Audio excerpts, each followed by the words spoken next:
7 Days to Fall in Love. The teddy bear artwork is here to be contemplated while the story unfolds, so you can enjoy it just by watching the art, listening to the narration, or both in whatever way feels most relaxing for you. Chapter 1. The Monday Rule. The most popular boy in school has a secret. He is exhausted from being exactly what everyone expects him to be. No one notices. How could they, when from the outside his life looks like a list of things that always go right? Bryson Keller moves through the halls, and the hallway bends politely around him. Hands lift to wave, voices grow brighter, laughter stretches a little too long as he passes. His name drifts in and out of conversations he never joined, pinned to stories he doesn't remember. To most people, Bryson is easy laughter. Quick answers. The steady confidence of someone to whom nothing truly sticks. What they don't see is how carefully that version of him is held together. The promise that Bryson embodies for the rest of the school has a very concrete shape. Mondays. Every Monday, before the first bell has even thought about ringing, the building holds its breath without realizing it. Some students hide it by talking louder than usual. Some pretend they're only passing by chance. Others rehearse smiles and locker reflections, smoothing shirts that suddenly feel too tight. No one says it outright, but everyone knows this is the day of the challenge. The rule is simple enough to sound harmless. The first person who finds the courage to ask Bryson Keller out on Monday morning wins a week with him. 7 days. A compressed relationship, bright and disposable. Bryson is not allowed to say no. He never has. The story of that rule began the way most dangerous stories begin, with a group of friends who were bored and too sure of themselves. It was an ordinary afternoon in a classroom that smelled of marker ink and stale heat. Somebody started a chain of dares, letting the boredom ricochet off desks and chair legs. The jokes grew louder, riskier, until one of them turned in his seat and said the sentence that would outlive them all. "You never take anything seriously, Keller. I bet you wouldn't have the guts to date the first person who asks you out on a Monday." Bryson could have laughed it off. He could have rolled his eyes and let the moment pass, let the words dissolve into the usual noise. He could have said no, but no, in the mouth of someone so watched, felt like a luxury. And somewhere along the way, he had learned that his value was tied to how far he was willing to go for the laugh. For the story other people wanted to tell about him. "Of course I would," he replied, spinning his pen between his fingers as if nothing mattered. 1 week, whoever it is, the sentence left his lips, and the moment it did, it stopped belonging to him. His friends wrapped it in hoots and whistles, adding details, sharpening it into a dare that didn't feel like a joke anymore. By the time the sun slid behind the bleachers that evening, the rumor had already slipped down the stairwells and around the lockers. When Monday arrived, the rule was already etched into the walls. The first time, it tasted like novelty. A girl stopped him outside his first period classroom, fingers clenched around her notebook, courage nearly choking her. "Will you go out with me?" Her voice shook. Bryson's didn't. He smiled the practiced, easy smile that never failed him, and said yes. For 7 days he played the part to perfection. Texts before bed, walks down the hall at just the right speed so people could see them together. A couple of photos that instantly made it onto stories and feeds. On Sunday night, the ending was soft and clean. A kind message, an honest enough excuse about the challenge, a promise to stay friends. The kind of goodbye that doesn't sting sharply enough to leave a real scar. It could have ended there. It didn't. The second Monday, someone else worked up the nerve. Then another. What started as a one-time dare became tradition almost overnight. No one could remember exactly who started it anymore, but everyone accepted the rule as if the school had been built with it already in place. Every Monday, the same unspoken question floated above homeroom roll calls and locker doors. Who will it be this time? The faces changed. The script did not. Bryson said yes. He walked people to class, shared inside jokes, learned favorite songs, perfected the right angle to stand at so a photo would flatter them both. At the end of the week, the curtain fell in the same careful way. From a distance, it looked romantic, even generous. Bryson, the boy who belonged to everyone, making someone feel chosen for a brief, shining moment from up close, closer than anyone else was allowed to stand it, was something else entirely. A way to keep the world talking so it never fell quiet long enough to ask him what he actually wanted. At night, when the last notification buzzed and the house settled into its own breathing, Bryson would lie on his back and stare at the ceiling. He would try to replay the week that had just ended. The jokes, the touches, the tiny rituals that made a relationship convincing. But the people blurred together. Voices overlapped. The laughter from one afternoon slipped seamlessly into another. He remembered tears that may have been genuine, and apologies that definitely weren't. He remembered saying the right things, the safe things, the lines he'd refined over time so that no one felt mocked, no one felt blamed, and nothing had to be carried past. Sunday. What he struggled to remember was himself. There was no single week where something dramatic broke. No disaster. No melodramatic confrontation that ripped the veil from his eyes. Just an accumulation of repetitions, like waves wearing down stone. Some nights, when the house was especially quiet and his phone screen finally went dark, a thought would rise in him, as slow and heavy as tidewater. When did I stop living anything that belongs only to me? He could never follow that thought very far. Old habits would snap back into place. A scroll through feeds, a half-formed joke sent to a group chat, a video to fill the silence. Anything to keep from sitting alone with the feeling that his life had become a series of performances booked one week at a time. And then came that Monday. There was nothing remarkable about it, not at first glance. The sky outside the windows was a flat, colorless blue. The school smelled faintly of floor cleaner and paper. Lockers banged open and shut with the same impatient rhythm as always. Teachers clutched their coffee cups like lifelines. A Monday like any other. Only, not quite. Bryson walked in with his backpack slung over one shoulder, his hair ruffled in the effortless way that takes deliberate work, his hoodie hanging open despite the chill. He moved the way he always did, like someone who is used to being seen, and has made peace with it.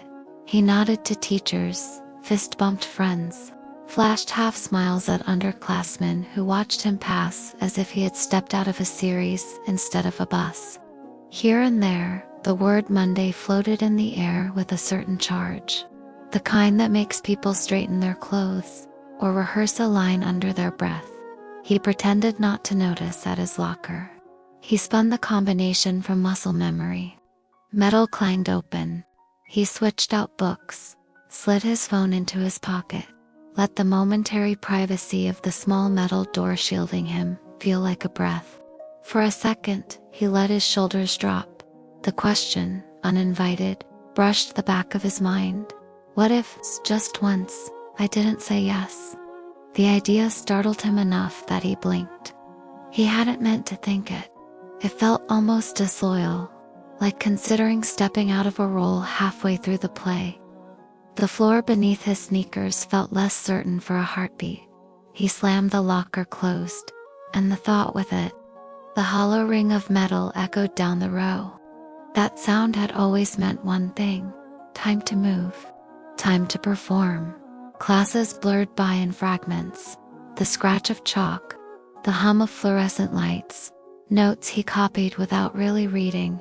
His friends nudged him, teased him, asked if he was ready for the big reveal. Bryson rolled his eyes in practiced exasperation, everything in him rearranging into the posture of someone amused, not nervous. Relax, he said. It's just another Monday. He wished he believed himself. During the mid-morning break, He found himself on the second floor landing, hands resting on the cold metal railing. Watching the courtyard below, the courtyard was loud and carelessly alive. Two girls shared headphones on a bench, nodding in sync to a song no one else heard. A boy chased after his friend's hat, pretending to be angry. Someone shared a bag of chips with the reverence of a sacred offering. Here and there, small pockets of tenderness, a hand slipping into another, a head leaning on a shoulder, a shy smile answered with another shy smile. Ordinary, quiet acts of choosing, Bryson watched without meaning to. There was something about the simplicity of it that tugged at him. These people weren't counting down from 7 days. They weren't performing for an audience. They were just there. A thought whispered through him, soft but persistent, like the memory of a song. I don't know what that feels like.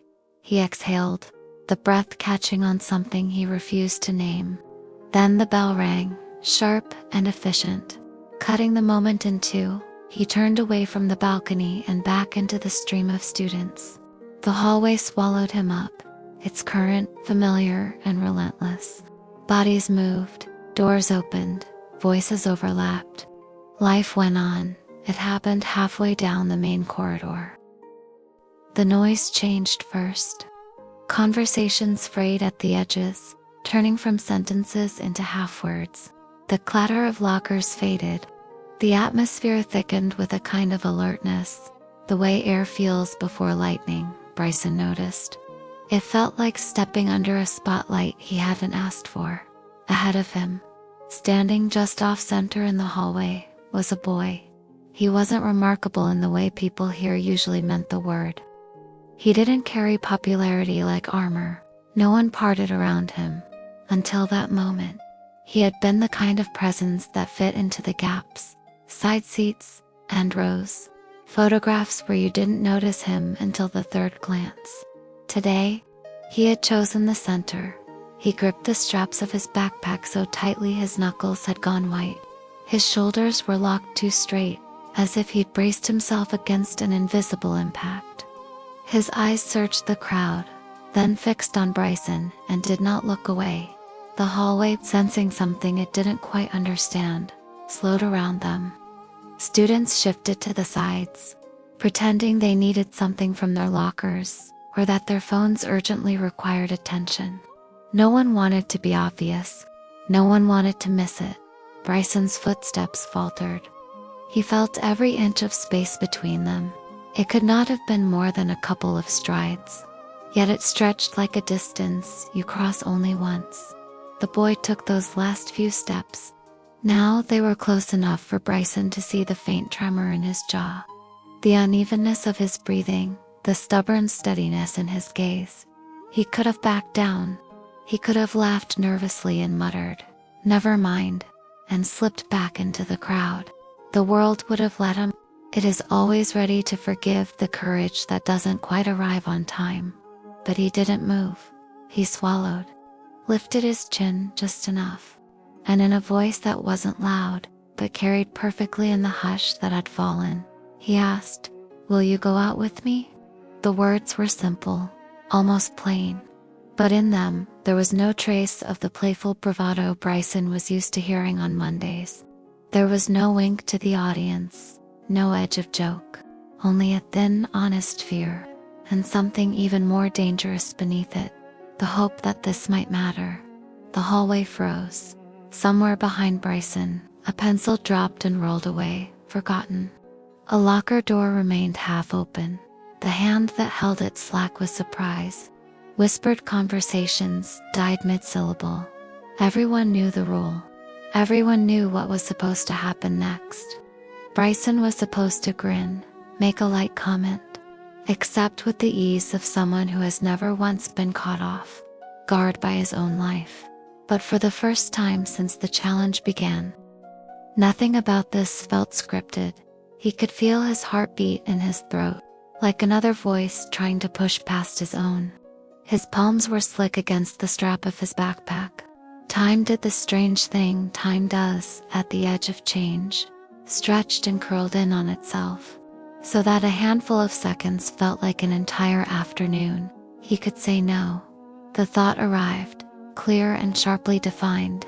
He could say no, and it would be easy to justify. The rule had never said anything about this situation. He could make a joke, shift the responsibility to the game, shrug it off. People would laugh. The moment would crack and fall away. But when he looked at the boy standing in front of him, he saw something that held him still.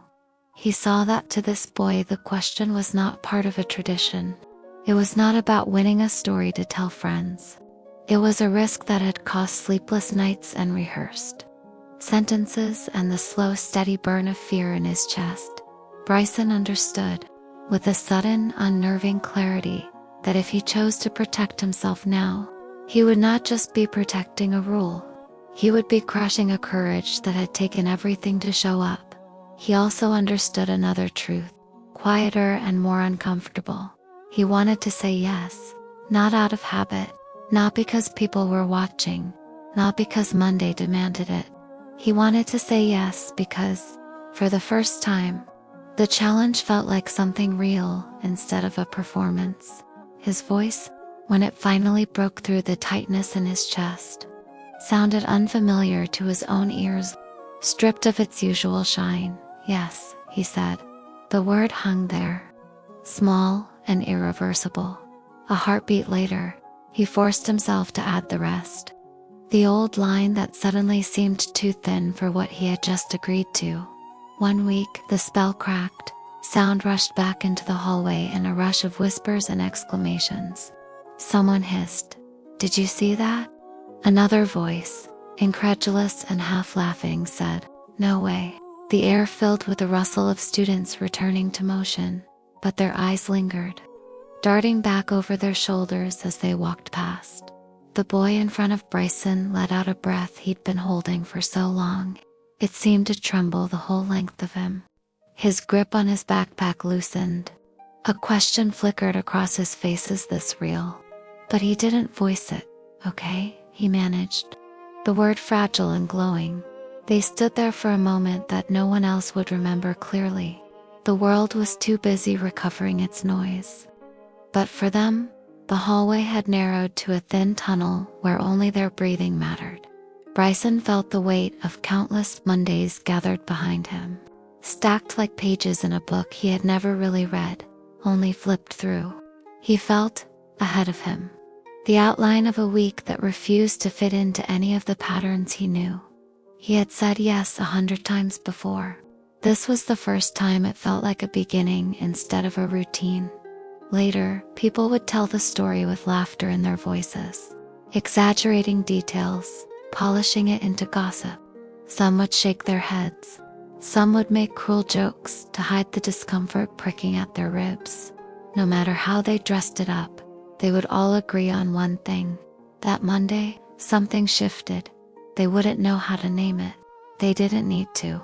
It was enough that, when they walked past Bryson and the boy who had dared to ask him, their conversations stumbled, their eyes lingered, their certainty faltered.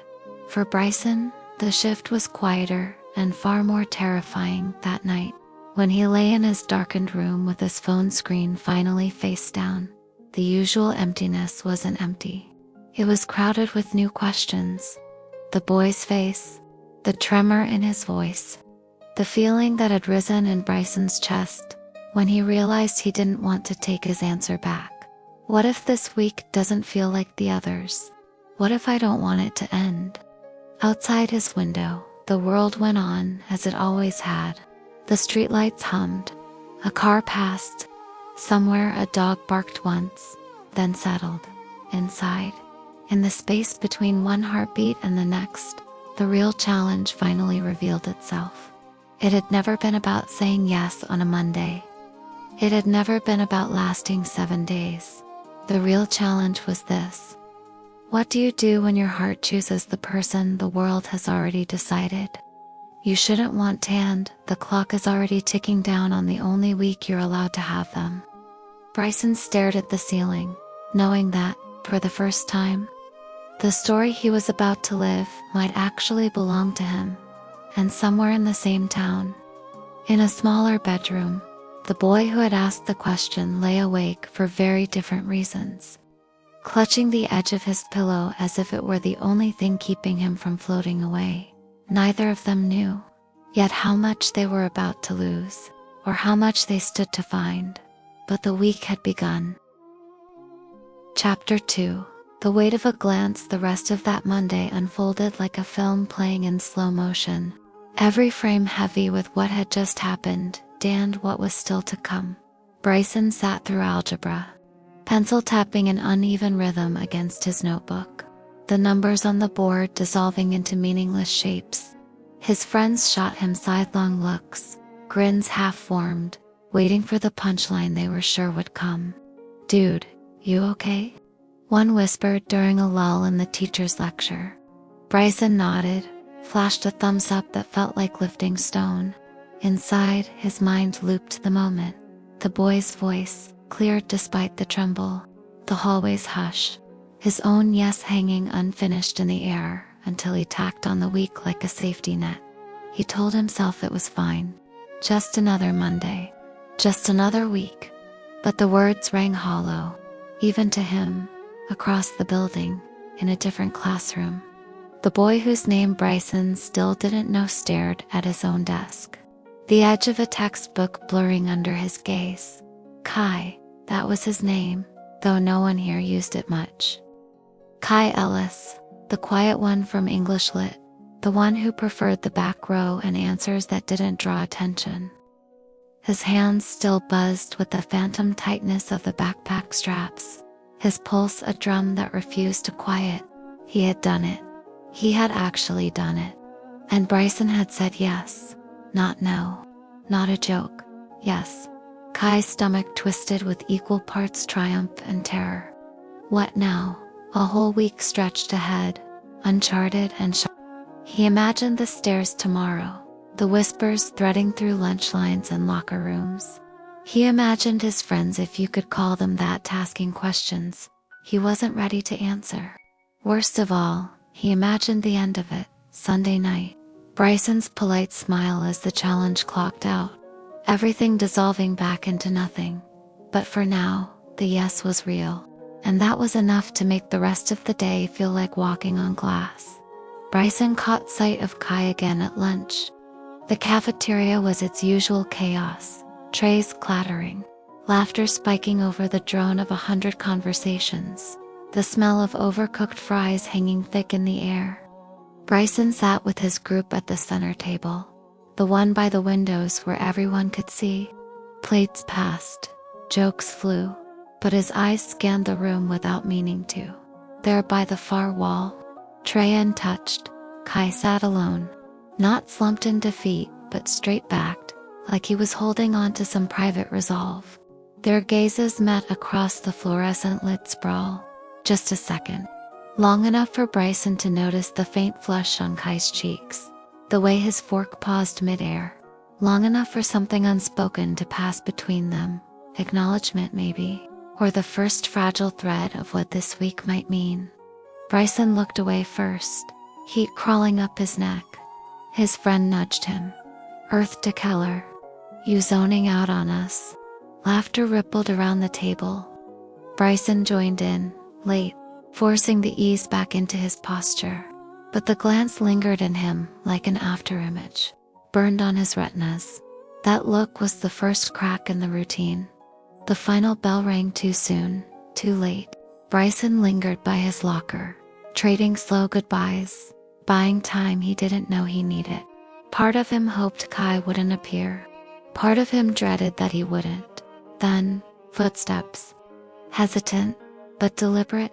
Hey, Kai's voice, closer now than in the hallway, softer without the audience.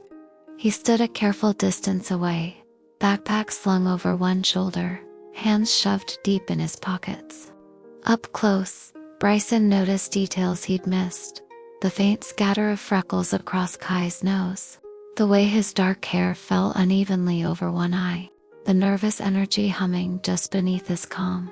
"Hey," Bryson echoed, surprised by how steady he sounded. An awkward beat stretched between them.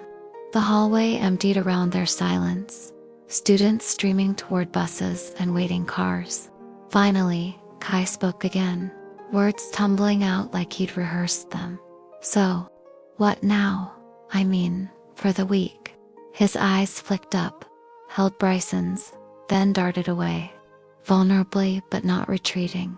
Bryson's mind blanked for a half second, then filled with the old script, casual plans, group hangs, nothing too intense. But this felt different. Kai wasn't playing for Instagram stories or hallway cred. He was here because he'd meant it. "Grab coffee after practice tomorrow.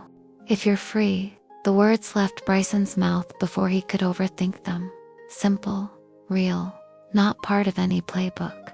Kai's face brightened, just a flicker, like sunlight breaking cloud cover.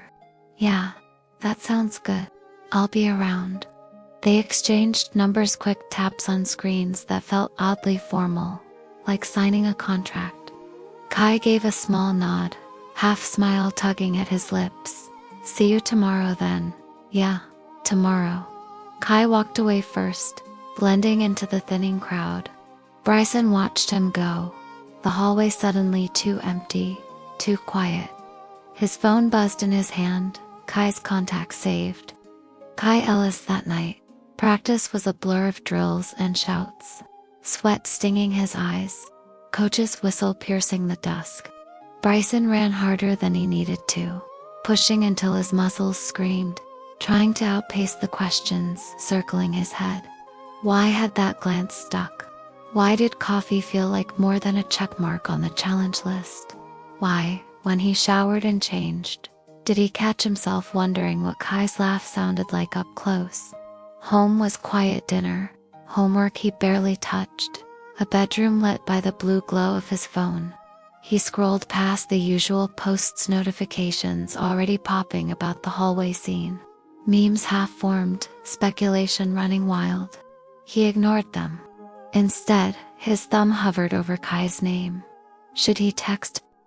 Too soon? Too eager? In the end, he typed something safe. "Hey, it's Bryson. Practice tomorrow ends at 5. Meet by the gym."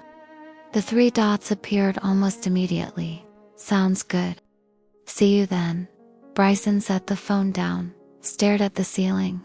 The room felt smaller, the air thicker. Sleep came slow, fractured by half-dreams of hallways and coffee cups and eyes that didn't look away. Meanwhile, across town in a house with creaky stairs and walls thin enough to hear the neighbor's TV, Kai lay awake far longer. His phone burned a spot on his pillow. Bryson's message reread until the words lost shape. Triumph warred with dread in his chest. He'd taken the leap, months of quiet crush, stolen glances in class, the ache of wanting someone so far out of reach. Bryson Keller, the golden boy, untouchable. Except now, for 1 week, he wasn't. Kai rolled onto his side, hugging his knees. What if Bryson was just going through motions? What if the yes was pity, or challenge autopilot? But no, that pause in the hallway, the way Bryson had really looked at him. It felt genuine. Dangerous, but genuine. He thought of tomorrow, coffee, talking, maybe laughing. 7 days to make them count, before the inevitable goodbye. Kai had never been bold like this before. Never risked the fallout. But Bryson's world had always pulled at him, a gravity he couldn't ignore. And now, for better or worse, he was in orbit. Tuesday dawned sharper, the air crisp with fall's first real bite. School buzzed louder than usual, the hallway moment already legend. Whispers followed Bryson like shadows. "Did you hear? A guy?" Classic Keller though. Some laughed it off. Others eyed him sideways, testing for cracks in the perfect facade. He kept his head high. Jokes ready, but inside the weight pressed heavier. Lunch brought another stolen glance across the cafeteria. Kai, with a couple friends this time, but his eyes found Bryson's anyway. A quick nod, a shared secret in plain sight. Practice dragged. Every sprint a countdown to 5 p.m. when the whistle blew. Bryson showered fast, heart hammering not from exertion. He spotted Kai outside the gym doors, leaning against the brick wall, scrolling his phone but looking up every few seconds. "Hey." Bryson's voice came out lighter than he felt. "Hey." Kai pushed off the wall, pocketing his phone. Up close in daylight, he looked even more real. Faded jeans, a hoodie zipped halfway, sneakers scuffed from real wear. They walked to the coffee shop 2 blocks over. The one with mismatched mugs and playlists that skipped between indie and old rock. No one bothered them. For the first time that week, it felt almost normal. Inside, they ordered black coffee for Bryson. Latte for Kiwand claimed a corner table by the window. Steam curled from mugs. Silence settled, comfortable at first, then stretching. So, Bryson started, stirring sugar he didn't need. "What made you do it?" "Ask I me." Kai's fingers traced the mug's rim. "Honestly, I've noticed you for a while. In class? Around? Figured if I didn't now, I never would." His cheeks colored, but he held Bryson's gaze. "The challenge just gave me an excuse." Bryson swallowed. Noticed him. The words landed soft, but they stirred something unfamiliar. "Yeah." "What did you notice?" Kai smiled, small and real. "You're not as untouchable as everyone thinks. You listen when people talk. Like really listen. And you've got this way of making tough stuff seem easy." Heat bloomed in Bryson's chest. Not the performative kind, but warm, genuine. "Didn't know I was that obvious." "You're not. To most people." Kai's turn to stir unnecessary circles. "What about you? Ever think about saying no to all this?" The question hit like a quiet gut punch. Bryson leaned back, buying time with a sip. "Sometimes. But it's easier to keep going. Keeps people happy." Kai nodded, understanding flickering in his eyes. "What about you? What makes you happy?" Bryson paused. No one had asked that in forever. "I don't know," he admitted. "Lately feels like I've been running on autopilot." The conversation unspooled from there. Tentative at first, then freer. Favorite bands? Bryson, classic rock. Kai, indie folk. Movies that stuck with them. Kai loved quiet coming-of-age stories. Bryson hid his soft spot for the same. Dreams beyond school. Bryson, vague about college soccer. Kai specific about studying graphic design. Maybe moving to a city with real art scenes. Laughter slipped in naturally, sparked by shared complaints about cafeteria food and a disastrous group project last year. Time blurred. The shop emptied around them. Outside, dusk painted the street gold. When they finally stepped into the cooling air, the walk back felt too short. At the corner where paths split, Kai turned. "This was nice. Thanks." "Yeah," Bryson said, meaning it. "Tomorrow?" Kai grinned. "Tomorrow." Bryson watched him go, the pull in his chest stronger now. Not challenge. Not habit. Something new. That night, questions multiplied. What was this? Why did Kai's laugh echo louder than the whispers? Why did the thought of Sunday suddenly ache? Across town, Kai replayed every word, every glance. Hope flickered brighter than fear. For the first time, the week didn't feel like a deadline. It felt like a door cracking open. But doors once opened, let in light and shadows. And as the days ticked forward, the real test loomed. How long could they pretend this wasn't changing them both? Chapter 3, Cracks in the Spotlight. Wednesday arrived with a deceptive calm. The kind of morning where the sun filters through classroom blinds in lazy stripes and the world pretends nothing has shifted.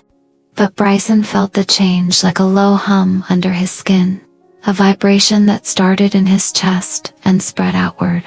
The hallway glances from Monday had evolved into something sharper, stares that lingered, whispers that didn't scatter when he walked by. His phone buzzed constantly, now memes about the big plot twist. Questions from friends phrased as jokes, but laced with curiosity. "You surviving, man?" one teammate asked at lunch, clapping him on the shoulder a little too hard. "Never thought I'd see the day." Bryson laughed it off, the sound automatic. "It's just a week. Same as always." But it wasn't, and deep down, everyone knew it. Kai felt it too, though in a different way. The back row invisibility he'd cultivated for years was cracking. Classmates who'd never spoken to him before now leaned over with sly grins. "So, you and Keller, huh? Spill?" He shrugged them off with mumbled non-answers. But the attention burned. It was thrilling and suffocating all at once, like stepping into sunlight after too long in the shade. Still, when their eyes met across the cafeteria again, Bryson at the center table, Kai tucked against the wall, there was that pull. A quick nod, almost imperceptible. A promise of later. After school, they met at the park on the edge of town. Not the crowded one by the high school, but the quieter stretch with overgrown paths and benches, scarred by old initials.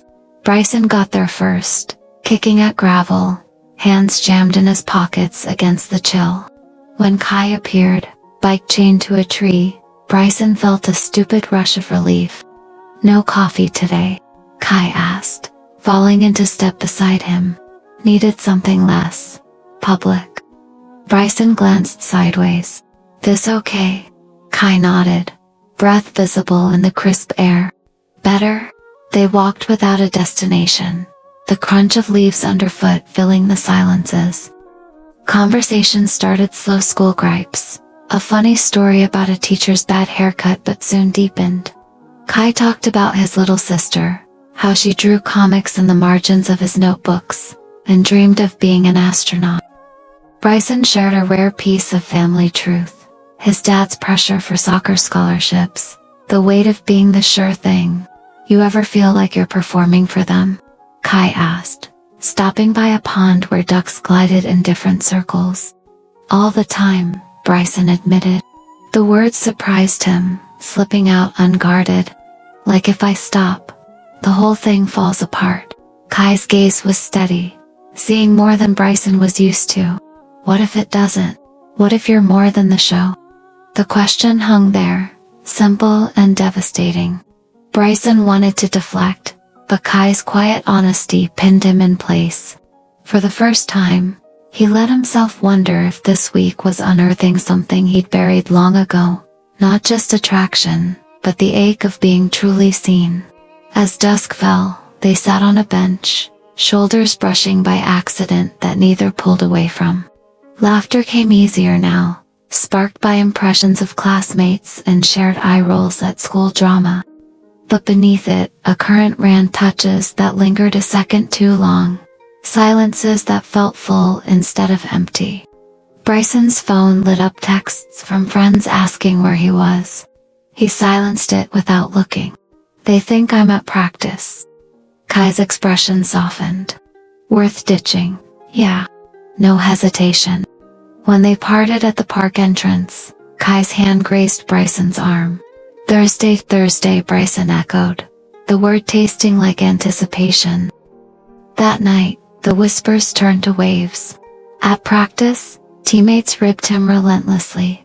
"Where's your boyfriend?" Laughter masked unease, but Bryson caught the sidelong judgments, the way huddles tightened when he approached. He played harder, scored twice, but the goals felt hollow. Home brought no escape. Dinner conversations skirted the edges. His mom's careful, "Everything okay at school?" met with his standard fine. Alone in his room, he pulled up Kai's texts. Not just the logistics. The memes Kai had sent earlier. Dumb cat videos that made him "You survived practice," Kai messaged. "Barely." "You, same. Park tomorrow." "Definitely." Bryson stared at the screen, thumb hovering. Then, impulsive, "This is actually kind of fun." Kai's reply came fast. "Yeah, kinda is." Sleep evaded Bryson longer than usual. Kai's face replayed, the freckles, the half smile, the way his eyes crinkled when he laughed. It wasn't like the other weeks. Those had been surface level. Checkboxes ticked. This felt deeper, like roots pushing through concrete. And terrifying, because Sunday loomed. A hard stop he suddenly hated. Kai, meanwhile, sketched in his notebook by flashlight under the covers Bryson's profile from memory. Rough lines capturing the curve of his jaw, the spark in his eyes. His heart raced with what-ifs. What if Bryson felt it too? What if the week ended and they pretended it hadn't meant anything? Thursday brought rain, turning the park plan to movies. They met at the old theater downtown, the one with sticky floors and seats that reclined too far. No one they knew was there. They shared a tub of popcorn, elbows bumping, commentary flowing freely over a dumb comedy. Midway through, Kai's hand brushed Bryson's, reaching for kernels. Neither pulled back. Fingers laced tentatively, then sure. Bryson's pulse thrummed, warm and electric. Kai squeezed once, soft, like a secret. After walking back in the drizzle, hoods up against the wet, Bryson stopped under a streetlight. This doesn't feel like the challenge anymore. Kai turned, raindrops clinging to his lashes. Good. It shouldn't. Their first kiss happened there, hesitant and sweet, tasting of butter and possibility. Bryson's hand cupped Kai's cheek, thumb tracing freckles. Kai leaned in, world narrowing to the press of lips, the shared breath. It lasted seconds, but rewrote everything. Friday at school was electric with tension. They stole moments, notes passed in the hall, brushes of hands at lockers, glances that held promises. But the spotlight burned hotter. Gossip piqued Keller's actually into it, and cracks showed. Bryson's best friend pulled him aside. This is messing with the team vibe, man. Kai overheard slurs whispered behind hands, eyes that followed too closely. Still, they met after school at Kai's empty house, parents out, sister at a friend's. They talked for hours on the living room couch, music low in the background. Vulnerability spilled. Bryson's fear of not measuring up post-graduation, Kai's quiet struggle with being invisible, both admitting the pull they'd felt for months. Clothes shed slowly, kisses deepening, hands exploring with a reverence that scared them both. It wasn't rushed or performative. It was real, raw bodies, fitting like missing pieces. Afterward, tangled in blankets, Bryson traced patterns on Kai's back. What happened Sunday? Kai's voice was steady, though his heart wasn't. We figure it out. If we want to. Bryson pulled him closer. I want to. Saturday blurred into their first full day together. No audience. They drove to a nearby lake, windows down, playlist shuffling favorites. Skipped stones, shared secrets by the water, made love in the backseat under fading light. Laughter mingled with sighs, fears voiced and soothed. For those hours, the world shrank to two. But night brought reality crashing back. Texts from Bryson's friends escalated. Team meeting tomorrow. Sort this. Rumors swirled online, screenshots of blurry hallway pics. Comments turning ugly. Kai's phone stayed mercifully quiet, but he saw the weight in Bryson's eyes. Sunday dawned too bright, the deadline inescapable.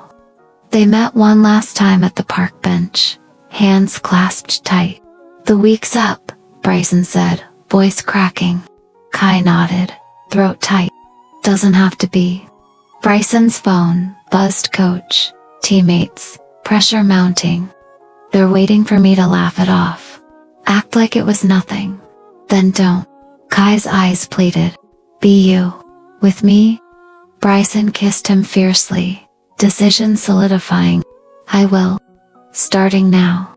He silenced his phone, turned it off, took Kai's hand, walked away from the rule, the expectations, the old script. The whispers would roar louder tomorrow. Judgments would fall. But in that choice, under the bare trees, they found something unbreakable. Each other. Not an end. A beginning? Chapter 4, The Week That Rewrote Forever. Sunday evening hung heavy in the air, thick with the scent of damp leaves and the unspoken weight of endings. The park bench where Bryson and Kai sat felt smaller now, as if the world had pressed in around them, testing the boundaries of what they had built in just 7 days. Their hands were clasped tightly, fingers intertwined like roots seeking permanence in uncertain soil. The sun dipped low, painting the sky in strokes of amber and violet, a canvas too beautiful for the ache in their chests.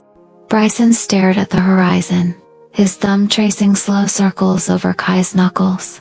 "It's over," he said, the words tasting like ash.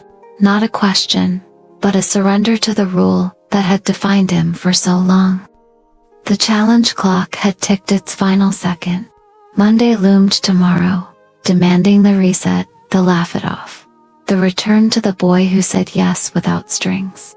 Kai turned to him, eyes steady despite the storm behind them. "Is it?" His voice was quiet, but it carried the full force of everything they had shared. The stolen glances, the rain-slicked kiss, the hours tangled in sheets where vulnerabilities had spilled like secrets too long guarded. Or is this where it really starts? Bryson met his gaze, and in that look, the world narrowed to the space between their breaths. Kai's freckles stood out sharper in the fading light, his dark hair tousled by the wind, his expression a map of hope edged with fear. Bryson saw it all. The boy who had stepped into the hallway spotlight not for glory, but for truth. The boy who had made him feel, for the first time, like more than a performance. "I don't want it to end," Bryson admitted, the confession pulling free like a long-held breath. "But they're waiting. The team, my friends, the whole damn school. One word from me, and it's jokes tomorrow. 2 words, and it's war." Kai squeezed his hand, not letting go. "Then make it war. You've spent years giving them what they want. What do you want?" The question echoed the ones that had haunted Bryson's late nights, but now it landed with the clarity of sunlight after rain. He thought of the emptiness before Keitha weeks blending into one another. The smiles that never reached his eyes, the ceiling stares wondering if this was all there was. He thought of the fullness since laughter that bubbled unscripted, touches that ignited rather than checked boxes, silences where words weren't needed because understanding flowed deeper. "You," Bryson said simply. "I want you." Kai's eyes glistened, but his smile broke through, radiant and real. "Then we face it together." They sat there as twilight deepened, talking in the way only lovers on the edge of everything. Camplants whispered like prayers, fears voiced and dismantled, dreams sketched in the spaces between kisses. Bryson spoke of quitting the performative yeses, of telling his dad the soccer path felt like chains some days. Kai shared his quiet ambitions, art school portfolios hidden in desk drawers, a future where he didn't fade into walls. They imagined weekends away, hands held in public without apology. A life where love wasn't rationed by calendars. When full dark fell, they walked hand in hand through the park gates, a silent vow sealed in every step.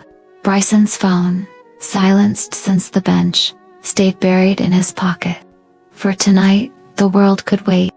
Monday morning broke with a clarity that felt like Judgment Day. The school bus hummed with anticipation, students clustering in hushed excitement. The hallway moment had fermented over the weekend into full-blown legend snaps shared. Group chats exploding, predictions flying about Bryson's big reveal. Would he shrug it off with a punchline, ghost Kai and reset the challenge? Or whispers dare double down? Bryson walked in with Kai at his side. Not behind, not trailing. Side by side, hands brushing, shoulders squared.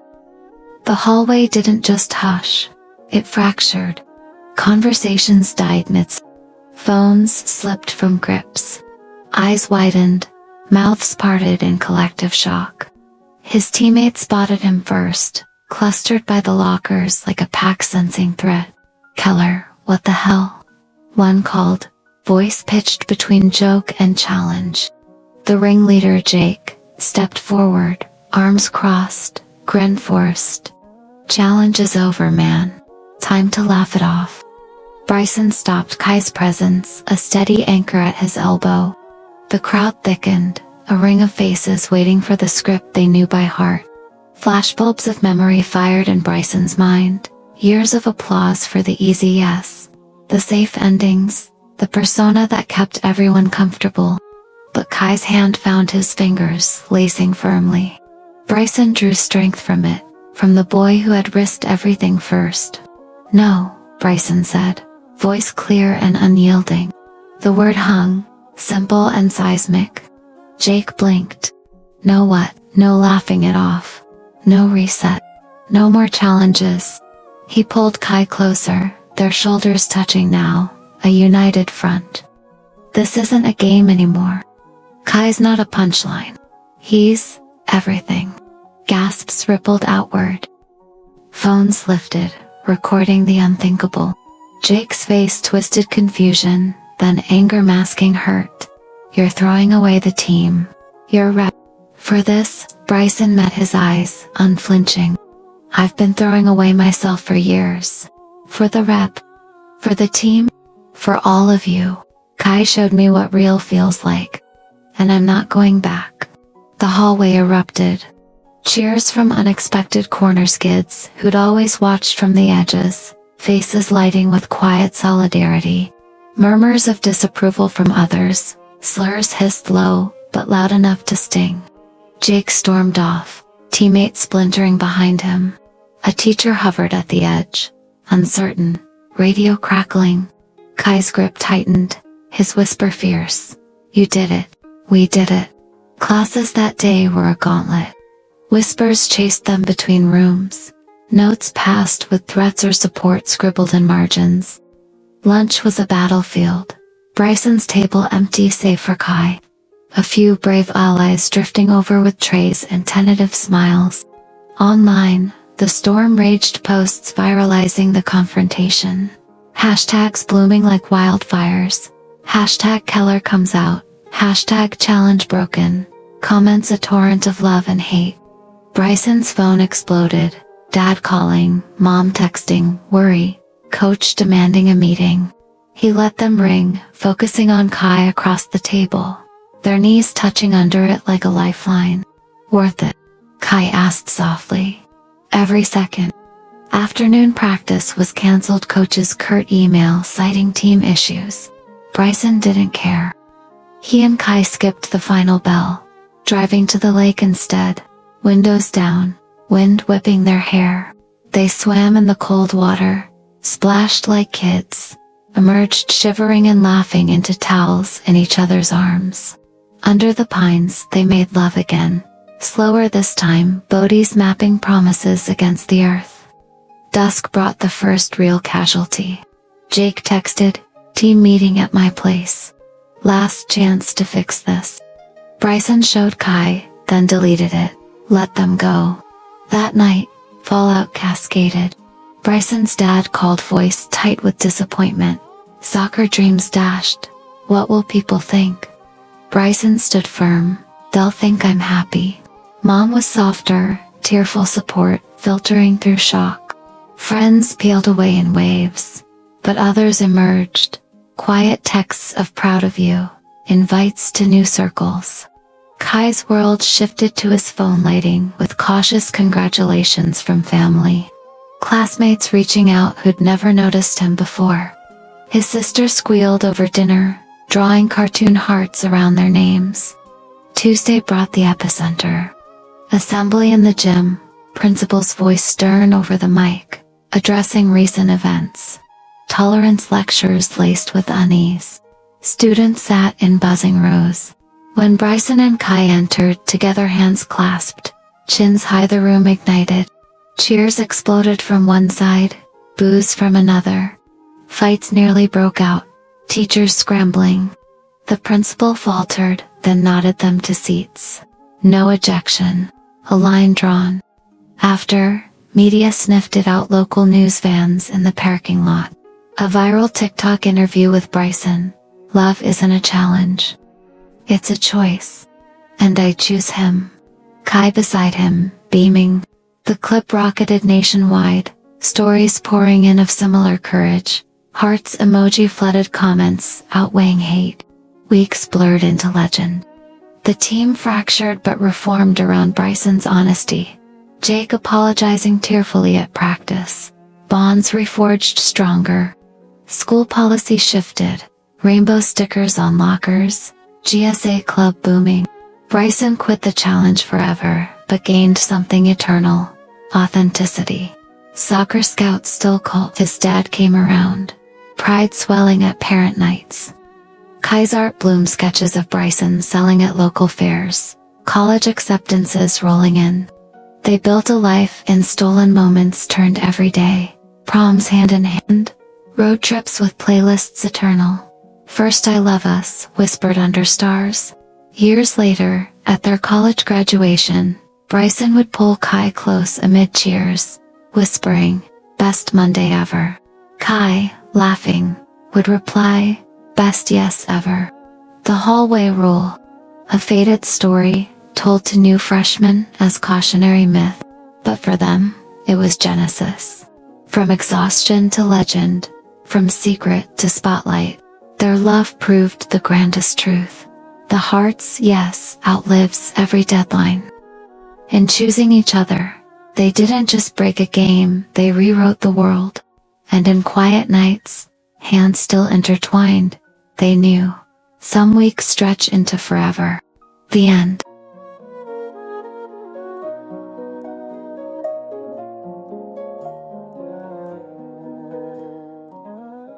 Second part, when yes became forever. There are stories that seem to end when the credits roll. When the couple walks away hand in hand, and the world, poor Finn, say pon de soula. But the truth is simple and stubborn. The real story starts after everyone else thinks it's over. This is the second part of Bryson and Kai's story. The part that begins when high school hallways are replaced by campus quads. When the Monday rule is nothing more than a rumor told to new students who don't know what it costs to break it. Chapter 1. New maps. Same hearts. The first time Bryson steps onto campus, he feels like he has walked into a world that doesn't know his name. No one looks twice when he passes by with his duffel bag slung over his shoulder. No one nudges their friends and whispers, "That's Keller," with a tone that says, "You should know who that is." Cars roll past the dorms, parents unload boxes, someone drops a stack of pillows in the middle of the sidewalk and bursts out laughing. It is loud and chaotic, and, for the first time in a long time, he isn't the center of it. It should feel like freedom. It also feels a little like being unmoored. He glances over his shoulder, searching for the one fixed point he's carried with him since that Monday when everything changed. Kai walks a few steps behind, balancing a cardboard box against his chest. Glasses slipping down his nose, backpack hanging crooked. When their eyes meet, Bryson feels the ground settle. "You're gonna break your face if you keep walking backwards," Kai says, breathless but smiling. Bryson grins and walks back to him, stealing the box from his arms. "You don't even like this lamp," he teases, nodding at the crooked shade poking out of the top. "I like that it's yours," Kai counters, pushing his glasses up with the back of his wrist. "Our dorm room is going to need all the personality it can get."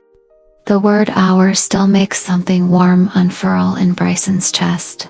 Months of planning had led to this. Financial aid forms, housing requests, late night talks about whether they should risk living together right away. In the end, the decision had felt inevitable. They had already survived the worst of high school together. If the world was going to throw anything at them now, they wanted to meet it from the same room. The dorm hallway smells like cheap paint and possibility. Doors are propped open, revealing glimpses of new lives. One room already plastered with band posters, another full of unopened boxes and a neatly made bed. Someone down the hall is playing music too loud, the bass buzzing through the thin walls. Their room is smaller than they imagined when they'd stared at floor plans on a laptop screen, but it's theirs. 2 beds, 2 desks, 1 narrow window with a view of the quad and a wedge of sky. Bryson drops the box on the nearest mattress and turns in a slow circle. "We did it," he says. "Not I, not you. We." Kai sets down his backpack and leans against the doorframe, watching him. "You say that like they're going to come and take it back, aren't they?" Bryson asks, half joking, half not. Some dean shouting, "Sorry, glitch in the system. You two have to go back to high school." Kai walks over and hooks a finger in the belt loop of his jeans, tugging him closer. "We survived your dad's passive-aggressive speeches, my aunt's side eye at Thanksgiving, and hundreds of 'are you guys sure?' questions. I think the universe got tired of trying to separate us." Bryson leans his forehead against Kai. "I'm still tired of explaining us," he murmurs. "Then don't," Kai replies softly. "Not today. Today we just move in." So they do. They build a life out of cardboard and blankets. Bryson wrestles with the bed frame while Kai figures out the impossible geometry of fitting 2 sets of clothes into one tiny closet. Photos get taped to the walls, some of them familiar: the lake, the park bench, a blurry selfie where they are both laughing too hard to look at the camera, some new campus brochures that will soon be replaced by memories. When the RA makes her rounds, clipboard in hand, she pauses at their door. "You 2 roommates?" she asks, glancing from one to the other. "Yeah," Bryson says. There is a beat where the old fear flares. What if she asks more? What if this becomes a problem? And then he adds, voice steady, "Boyfriends too?" She blinks, then smiles, jotting something on her sheet. "Cool." The quiet hours are posted on the board. There's a queer student group that meets on Wednesdays in the student center. If you're into that, welcome to campus. She moves on, just like that. No whispers, no stares, no hallway tribunal. Bryson exhales a breath he hadn't realized he was holding. Kai squeezes his arm. "Different world," he says. "Maybe," Bryson agrees. "Or maybe we're different." That night, after parents have driven back to their separate towns and the building has settled into the restless hush of first-year nerves, they lie on the same narrow bed, the other one still empty, a safe distance kept for show. The window is a rectangle of dark, the campus lights below blinking like sleepy eyes. "I keep thinking about the first week," Kai says, fingers tracing idle patterns on Bryson's wrist. "How loud everything felt. How temporary it all seemed." Bryson turns his head to look at him in the dimness. "I counted every day down," he admits. "Tuesday, Wednesday, Thursday. I was terrified of Sunday. It felt like the edge of a cliff. And now it just feels like a dot on the map. A place we passed through." He pauses. "I'm glad we didn't stop at the cliff." Kai's hand slides up to his chest, resting over his heartbeat. "Me too." They fall asleep tangled together, the second bed still neatly made, waiting for the morning that will make their private victory public. The first week of classes introduces new routines. Schedules plastered to the back of the door. Alarms set earlier than either of them, like frantic searches for misplaced ID cards. Bryson jogs across campus to early soccer practice, cleats clacking, breath clouding in the crisp morning air. Kai disappears into buildings with huge glass windows and wide tables, where students hunched over sketchbooks and tablets draw worlds into existence. Neither of them is that kid from the hallway here. They are, simply, Bryson and Kai. But the past has a way of sending echoes. On the 3rd day during orientation for the soccer team, the coach reads names off a clipboard. "Keller." Bryson raises his hand. A couple of players glance over, some with the usual assessment reserved for new teammates.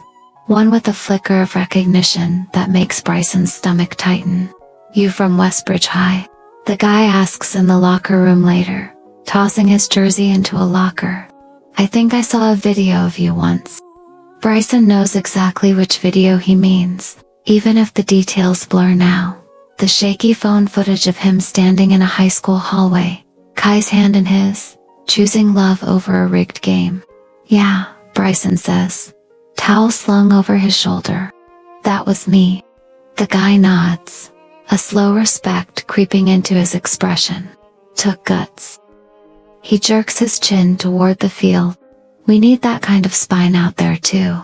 No jokes. No tests. Just acknowledgement. It rattles Bryson in a different way. He isn't used to being recognized for courage instead of charm. After practice, he finds Kai on the grass in front of the art building, half buried in a sketchbook. The late afternoon sun turns Kai's hair to ink and his skin to warm bronze. Bryson drops his bag and flops down beside him. How was it? Kai asks without looking up. Weird, Bryson says. Good weird, I think. Someone recognized me from the video. Kai's pencil stills. In a bad way, and if that took guts way. Bryson plucks a blade of grass, twisting it between his fingers. I don't know what to do with that. Kai closes his sketchbook and turns to him fully. You accept it, he says gently. You earned it. Bryson shrugs, staring at the ground. Feels easier to be the guy who just smiles and keeps the peace. You tried that, Kai reminds him softly. Didn't work. There is no accusation in his voice, only truth. Bryson leans into him, rests his head briefly on Kai's shoulder. The campus hums around them, people walking dogs, frisbees flying, someone strumming a guitar beneath a tree. No one stares. They are just another pair on the grass. That night, as they unroll posters and tape them to the walls, Kai pins up a small print he picked up from the campus bookstore. A compass drawn in fine ink lines, the words "Make Your Own North" curling around it. Bryson stands back, considering it. You're really going to make me feel things every time I look at that, huh? Every time, Kai says, satisfied. It's in the contract. What contract? The one you signed when you kissed me under that streetlight and said you wanted me. Bryson laughs, the sound bright and unguarded. Right? That one? Days begin to find their rhythm. Morning coffee runs, where Kai waits in paint-stained clothes. Eyelids still heavy with sleep, while Bryson orders for both of them. Study sessions sprawled on the library floor, highlighters uncapped, empty snack wrappers piled between them. Late night walks back to their dorm, campus quiet except for the murmur of distant conversations and the crunch of gravel under their shoes. But with new rhythms come new strains. Assignments pile up faster than they can tame them. Bryson's coach pulls him aside after practice one day. We see potential in you, Keller. But college play isn't high school. You want a starting spot, you're going to have to prove you can focus. On another side of campus, Kai's art professor stands over his shoulder, studying his work with narrowed eyes. You have talent, she says, but you're playing safe. Draw something that scares you. The words follow them back to their room. Bryson collapses onto his bed, sweat still drying on his skin, while Kai pins a fresh sheet of paper to his board, charcoal poised and unmoving. What if I can't do it? Bryson asks the ceiling. Can't do what? Kai murmurs, eyes on the blank space. All of it. Soccer, classes, us. What if something's got to give, and I'm the one who drops it? Kai sets the charcoal down and crosses the room to sit beside him. Then we figure out how to hold it together differently, he says. But you don't have to do it alone. I don't want to fail you. The admission is quiet, raw. Kai's hand finds his fingers threading through. You won't. Not by being honest about what's hard. There it is again, the thing that has always set Kai apart. The world expects Bryson to be effortless. Kai gives him permission to be human. Later that week, during a campus pride event, they stand side by side at a table covered in flyers and rainbow pins. A student with buzzed hair and a denim jacket points at Bryson's name on a sign-up sheet. Wait, "You're the guy from that high school video, right?" Bryson's stomach flips, but he nods. "You're the reason I came out to my parents," the student says, voice shaking just a little. "They were mad, but they're trying. I thought you should know." For a moment, Bryson forgets how to breathe. "Thank you," he manages. Thank you for telling me." Afterward, when they're back in their room, Kai watches him quietly. "You okay?" "No," Bryson says, "but in a good way." He sits on the edge of the bed, head in his hands, the weight of that student's words settling on his shoulders not as a burden, but as a strange, solemn gift. "I spent so long being a story other people told about me," he says. "Now I'm part of their stories too, and those stories are real." Kai sits beside him, their thighs pressed together. "You were always real," he says. "The difference is, you stopped hiding it." He hesitates, then adds, "Draw something that scares you." Bryson huffs a laugh, wiping at his eyes. "You stole that from your professor." "Yep," Kai says, completely unashamed. "And I'm giving it back to you." The thing that scares Bryson most is simple and enormous. A future that doesn't have an expiration date. A love that isn't boxed into a single week.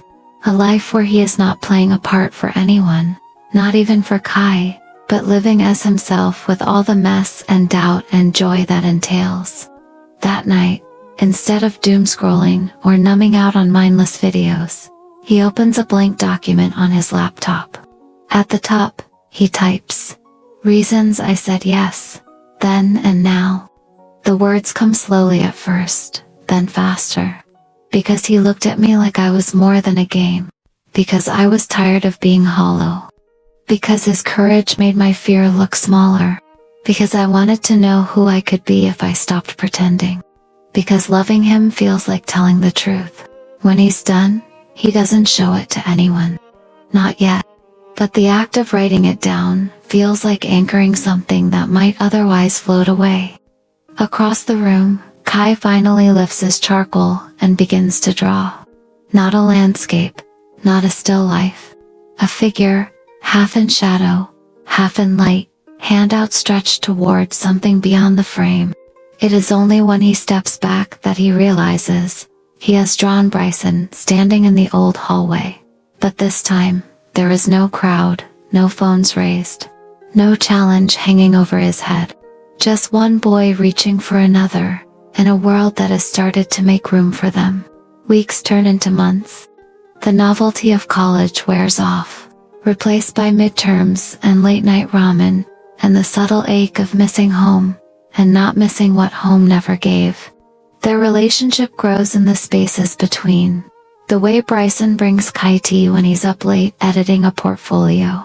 The way Kai wraps an ice pack for Bryson's twisted ankle without being asked. Fights happen over forgotten calls, over jealousy neither wants to admit, over the pressure that pushes Bryson toward the field and Kai toward his art, sometimes in opposite directions. But every argument ends the same way, with them choosing to stay. One evening in early spring, sitting on the same campus hill where they'd sprawled their first week, Bryson watches the sky bleed into pink and gold. Students roll by on bikes. Someone flies a kite that dips and soars. Laughter floats on the breeze. "We've been here almost a year," he says, wonder coloring his tone. "Yeah," Kai replies, leaning back on his hands. "Wild.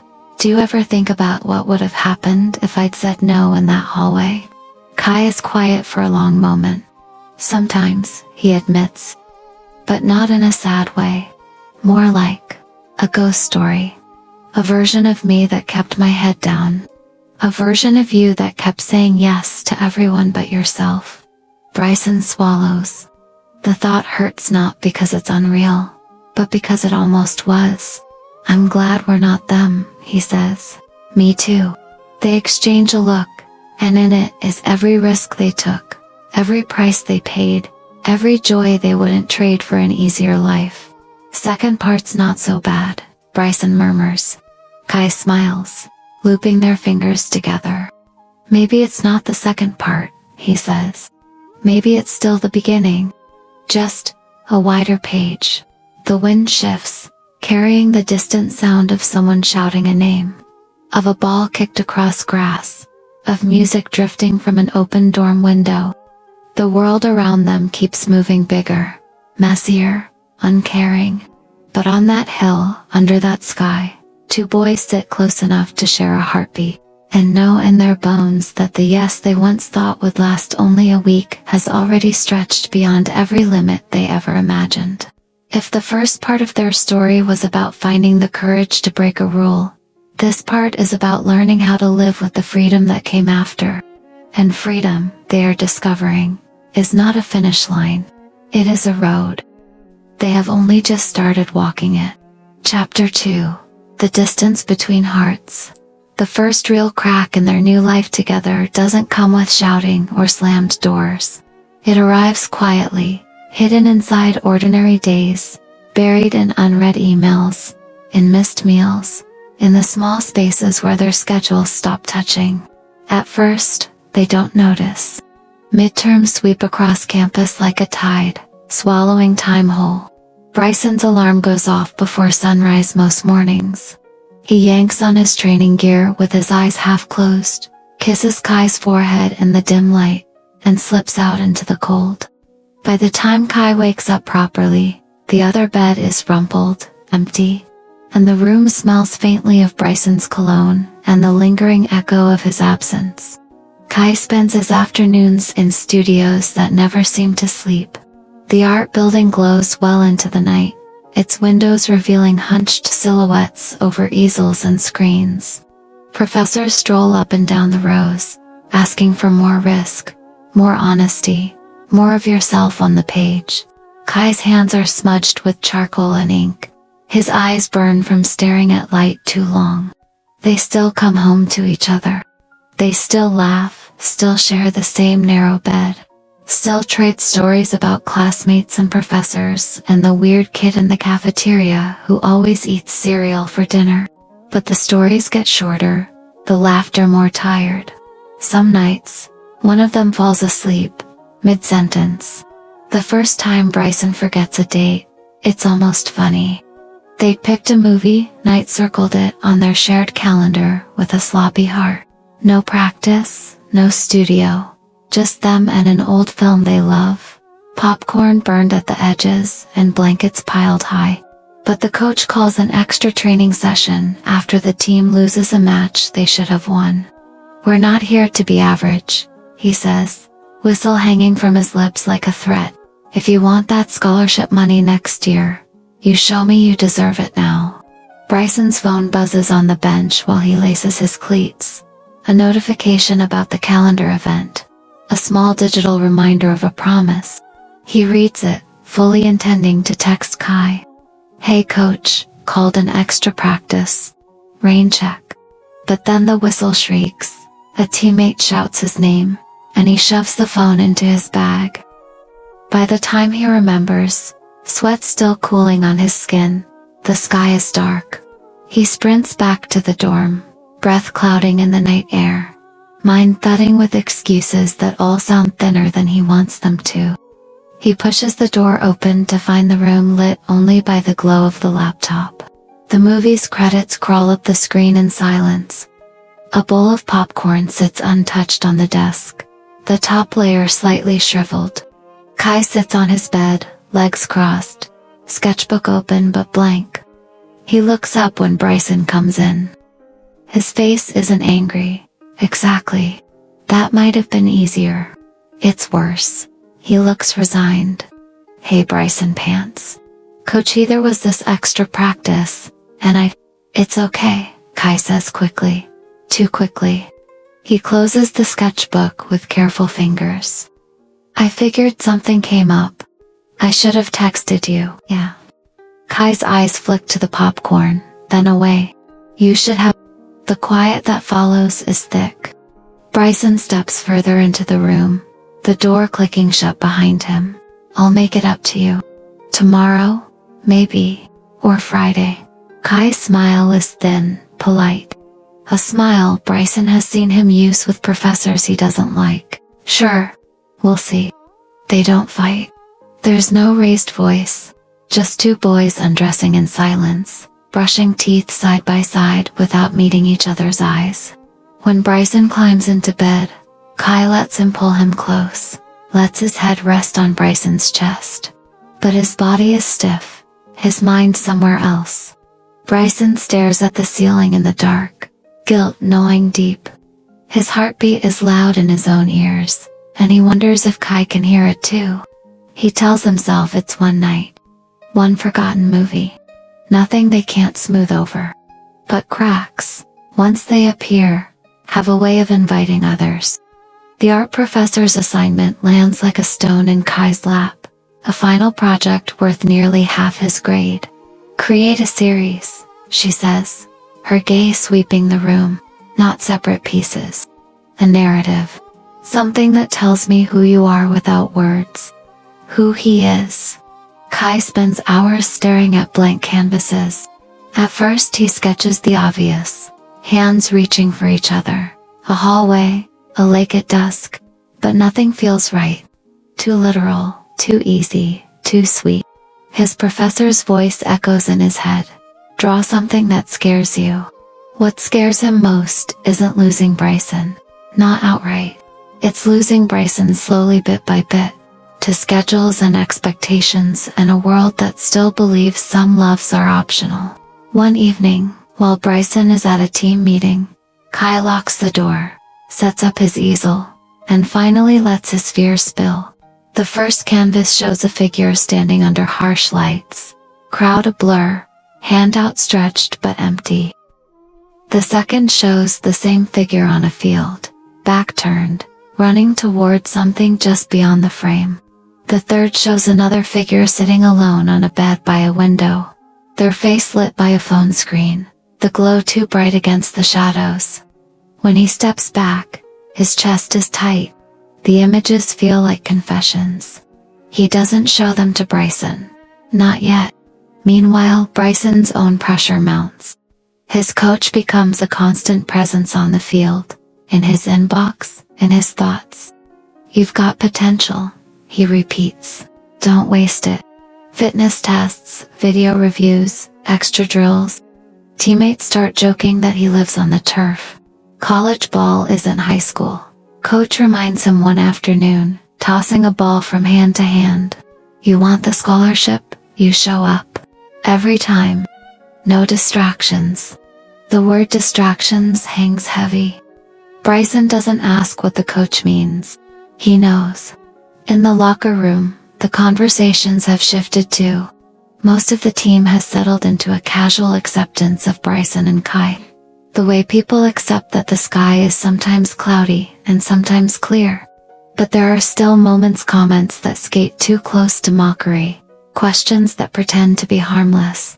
So does your boyfriend come to games? A defender asks one day, peeling off tape. Sometimes, Bryson says, cool. Just don't let him psych you out if we're down at halftime. The guy laughs, but there's an edge to it. Bryson forces a grin. He's better at calming me down than anything. Must be nice. Someone else mutters under their breath. That night, Bryson stays late after practice, running drills alone under floodlights that hum in the dark. Each sprint feels like penance, like proof he's still the reliable player his coach wants. By the time he limps back to the dorm, his legs ache and his lungs are raw. Kai is awake, laptop open, notes scattered across the bed. He looks up, takes in Bryson's slumped shoulders, the exhaustion etched into his face. You're pushing too hard, Kai says softly. You said you wanted me to draw something that scares me. Bryson jokes weakly, dropping his bag. Turns out it's failing at everything. Kai doesn't laugh. He closes the laptop and pats the bed beside him. Sit, Bryson does. The mattress dips under his weight. For a moment, he lets himself lean into Kai's side, inhaling the familiar scent of paint and soap. You haven't eaten, Kai observes. Again? I grabbed a protein bar. Bryson. The way Kai says his name gentle, but firm cuts through his excuses. I'll get something tomorrow, Bryson says, and even he hears how flimsy it is. Kai is quiet for a breath. You can't keep doing this, he murmurs, running yourself into the ground, expecting to be everything for everyone. I'm not, Bryson begins, then stops. He is. They both know it. You're allowed to be tired, Kai continues. You're allowed to say no to extra practice. You're allowed to choose us. And what if choosing us means I lose my spot? Bryson whispers. What if it means my dad was right, and I threw away the one thing I'm good at? Kai flinches at the mention of Bryson's father, not because he hates the man, but because he knows how deep those words cut. You're not just good at soccer, Kai says, frustration and tenderness tangling. You're good at being kind, at listening, at standing up when it matters. That video from high school, people still talk about it. They write to you because it mattered. You mattered. They wrote to us, Bryson corrects automatically. Kai's lips twitch. Okay, to us. But you were the one in the frame. Silence stretches, fragile. I don't want to be the reason you give anything up, Kai says finally, voice low. But I also don't want to watch you disappear into someone else's idea of who you should be. There it is, the heart of it. The thing Kai painted without words. Bryson feels that familiar tug-of-war inside him. Duty versus desire, expectation versus truth. It was simpler, in a way, back in high school. The enemy was clearer, a toxic tradition, a hallway full of stairs. Now the enemy is harder to name. Overcommitment, fear, the slow erosion of self. I don't know how to balance it, he admits. Then we learn, Kai replies. Together, but not if you keep pretending you're fine.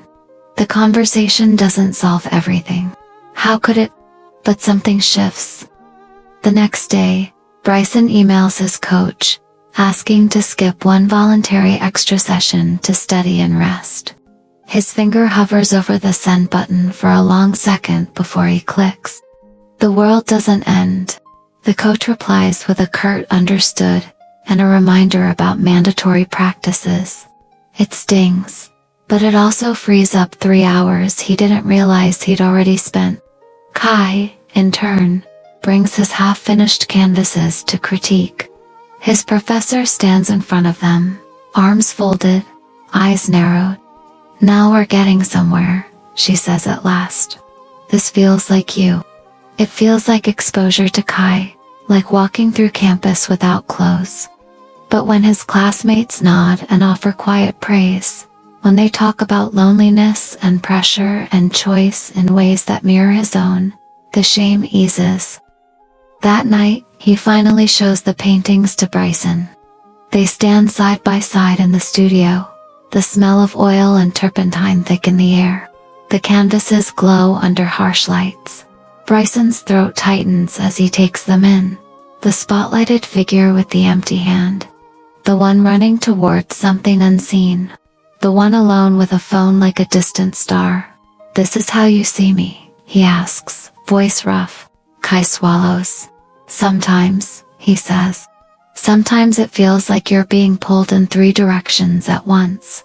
And I don't know which version of you will walk through the door at night. Bryson looks at the last canvas again, the solitary figure by the window. He recognizes the room, even though Kai hasn't painted any details. The curve of the bed, the tilt of the lamp, the way the light from the phone throws more shadow than illumination. That's you, he realizes. Kai doesn't deny it. Bryson reaches for his hand. I don't want that, he says quietly. I don't want you waiting alone for a version of me that's too tired to be here. Then let's not let it happen, Kai replies. It sounds simple. It isn't, but it's a promise. They walk back to their dorm hand in hand, the night air cool on their flushed faces. The campus bustles around them, voices, bicycle bells, distant music. Inside their room, they sit down with their calendars, their syllabi, their commitments. It feels oddly like planning a heist. Where can we steal time back? They carve out Thursday night dinner, no practice, no studio. Just them and whatever they can afford to cook on a single hot plate. Sunday mornings walks to the farmer's market, coffee and mismatched travel mugs, a chance to breathe before the week crashes in. 10-minute check-ins every night, phones down, where the only question is how are you really? They know they'll miss some. Life will intrude, emergencies will happen, but naming the spaces matters. As weeks fold into each other, the distance doesn't vanish, but it stops growing unchecked. They still argue over late practices, over deadlines, over the way Bryson sometimes says it's nothing when something clearly hurts, over the way Kai occasionally pulls back into himself instead of speaking up. But the arguments themselves become proof. They care enough to fight for this. One evening, months later, Bryson returns from an away game long after midnight. His body aches in a way that feels carved into his bones. The bus ride home was cramped, his mind still replaying missed passes and near misses. When he opens the door to their room, the lamp beside the bed is on low. Kai is awake, propped up against the headboard, sketchbook in hand. He looks up, eyes soft, hair a mess. "Hey," he says, voice a bomb. "You're back?" Bryson drops his bag and sinks onto the foot of the bed. "We lost," he mutters. "I know," Kai says. "I watched the stream." "Of course you did," Bryson sighs. Kai sets the sketchbook aside and crawls down the bed to sit beside him. "Come here," he murmurs. Bryson lets himself be gathered, head resting on Kai's shoulder, the familiar smell of graphite and coffee grounding him. "I messed up," he says. "You played your heart out," Kai counters. "I saw," Bryson huffs a humorless laugh. "My heart doesn't show up on the scoreboard. It shows up here," Kai says, touching his chest. "And here." He taps his own. "That counts too." In that small room, under the low glow of the lamp, the distance between them shrinks to nothing. Outside, the campus keeps growing, the world keeps spinning, expectations keep stacking. But inside, two boys who once survived a week-long dare sit side by side, learning the harder, quieter dare of staying through fatigue, through fear, through the slow erosion of novelty into every day. If the first chapter of this second part was about arrival, the shock of a new world, this one is about adjustment, about understanding that love doesn't only live in grand gestures and hallway declarations, but in calendars shared, in meals eaten late, in choosing to come back to each other even when the day has emptied you out. Some nights, Bryson still lies awake and listens to Kai's breathing, wondering how long they can keep all the plates spinning. Some days, Kai still stares at a blank canvas, afraid of what will spill if he lets his hand move. But every morning, they wake up to the same room, the same window, the same shared errand, to the same choice. Reach for each other, or drift. So far, every day, they reach Chapter 3, The Things We Don't Say. The night everything almost unravels, begins like a celebration. It's late spring, the kind of evening that smells like cut grass and warm pavement. The season has tilted just enough for people to spill out of buildings after dark, and claim the campus as if it belongs only to them. Strings of lights glow over the quad. Music thumps faintly from an outdoor speaker, someone dragged onto the lawn. Laughter drifts up to dorm windows. Bryson's team has just won a game that really mattered. A match scouts bothered to attend, clipboards in hand, eyes narrowed and focused. He scored once, assisted twice, lungs burning with the effort and exhilaration of it. When the final whistle blew, teammates swarmed him, jerseys and sweat and shouts blurring into a single pulse of victory. In the locker room afterward, the air is thick with steam and adrenaline. Someone pops a cheap bottle of sparkling cider, foam spraying the ceiling as if they've just won a championship instead of a regular season game. The coach claps Bryson on the back. "That's the intensity I've been waiting for," he says. "Keep this up, and we're having serious scholarship talks." Scholarship? The word lands heavy and bright. A future, half-paid. Freedom from the constant worry about money that hums at the back of every decision. He thinks of his mom's tired hands, of his dad's cautious optimism every time soccer comes up. He thinks of all the pressure he's carried, suddenly feeling lighter. When he steps out into the cool air, jersey clinging damp to his skin, the night smells like possibility. His phone buzzes. "Kai, I'm outside the stadium. Where's my star striker?" Bryson smiles before he can stop himself. "Bryson." On his way. "You see that second assist though, Kai? I saw everything. Hurry up, I'm freezing." He jogs toward the front entrance, cleats clicking on concrete, still glowing from the coach's praise. Students filter out in clusters, voices overlapping, post-game analysis spilling into gossip. Somewhere in the crowd, he spots Kai standing near a lamppost, wearing Bryson's old hoodie and a beanie pulled low over his ears, program rolled in one hand.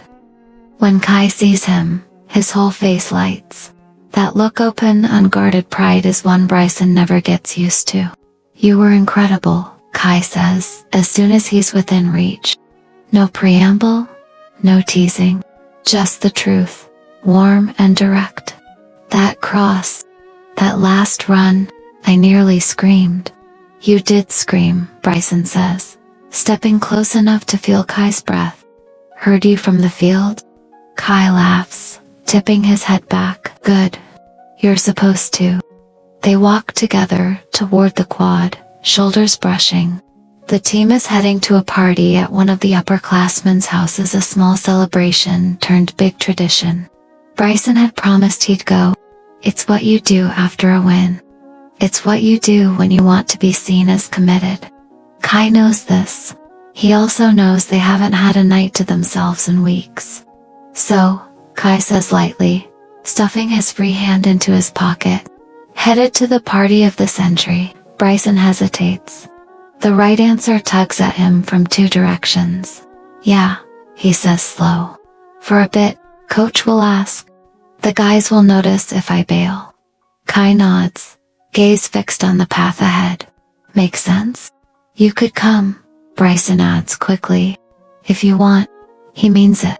He pictures Kai there, leaning against a counter, laughing with him, part of his world in a way that isn't filtered through stories told later. Kai's fingers tighten around the rolled program. "You know, I don't really do house parties." "I'd be with you," Bryson says. "The whole time." A beat. "That's not really the point," Kai answers, voice softer. They walk a few more steps in silence. The party house is only a couple of blocks away. Music is already a distant thud, like a heart beating in the ground. The quad, by contrast, feels calm. Students scattered on blankets, some studying under the lamplight, some just lying back and watching the sky. "We could skip it," Bryson hears himself say. The words surprise him, but they don't ring false. "Just disappear. Get pizza. Go down to the lake." Kai looks at him, then really looks. "If you don't go, are you going to spend the whole night thinking about whether your coach noticed?" Bryson opens his mouth, closes it. "That's what I thought," Kai says, not unkindly. "You should go. Celebrate. You earned it. What about you?" "I'll be fine. I've got a date with a terrifyingly blank canvas." He bumps Bryson's shoulder with his own. "Text me when you get back." The easy answer is yes. The easy action is to kiss Kai, promise he'll be careful, and head off to the party with the weight of unspoken things trailing behind him. Bryson swallows around the lump in his throat. "I don't like this," he admits. "You here, me there." "Me neither," Kai says. "But it's one night." One night? Bryson reminds himself they've survived worse. Whole years of secrecy, weeks of miscommunication. One night is nothing. So he chooses. He kisses Kai, quick and soft, the kind of kiss you give someone you plan to return to. I'll be back soon, he says. Soon, Kai echoes. Bryson walks away toward the noise. Kai turns back toward the art building, toward his canvas. And like that, the crack widens. The party is exactly what he expects. Too loud, too crowded, too full of bodies, moving in time with bass that rattles windows. Someone shoves a red cup into his hand the moment he steps through the door. The living room is a blur of teammates and strangers. The kitchen a battlefield of snacks and spilled drinks. Music blasts from speakers stacked precariously on a coffee table. Bryson. A chorus of voices. MVP. Keller. Hands clap his back, ruffle his hair. A teammate hooks an arm around his neck, dragging him deeper into the room. For the man of the match, someone shouts, raising their drink. Cups lift in a sloppy toast. Bryson forces a grin, downing a sip. It tastes sweet, too sweet, like something that will only taste good for the first few gulps.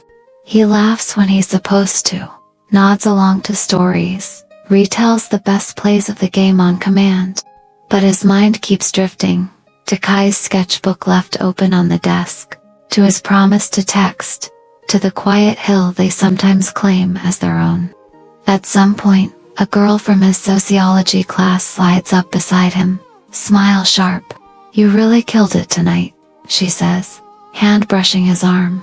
Thanks, he replies, stepping back half an inch. Not enough for anyone to notice. Enough for him to feel. So, do we finally get to steal you for a night? She teases. Or is the boyfriend keeping you on too tight a leash? Her tone is light, but something in it stings. The room seems to pivot, attention tilting toward him, waiting to see how he'll play it. Bryson's throat feels tight. There's no leash, he says, but it lands weak. Relax. Keller, a teammate, laughs, slinging an arm around his shoulders. We're just messing with you. You're allowed to have fun like the rest of us. Fun. As if being with Kai is the opposite of that. He extricates himself as soon as the room's attention swings away, slipping through the crowd to the back porch. The night air hits him like a blessing. He leans against the railing, gulping it in. From here, the music is muffled. The voice is muted to a low buzz. Above, the stars are faint but present. He pulls out his phone. Bryson. Party's loud and dumb. Thinking of you?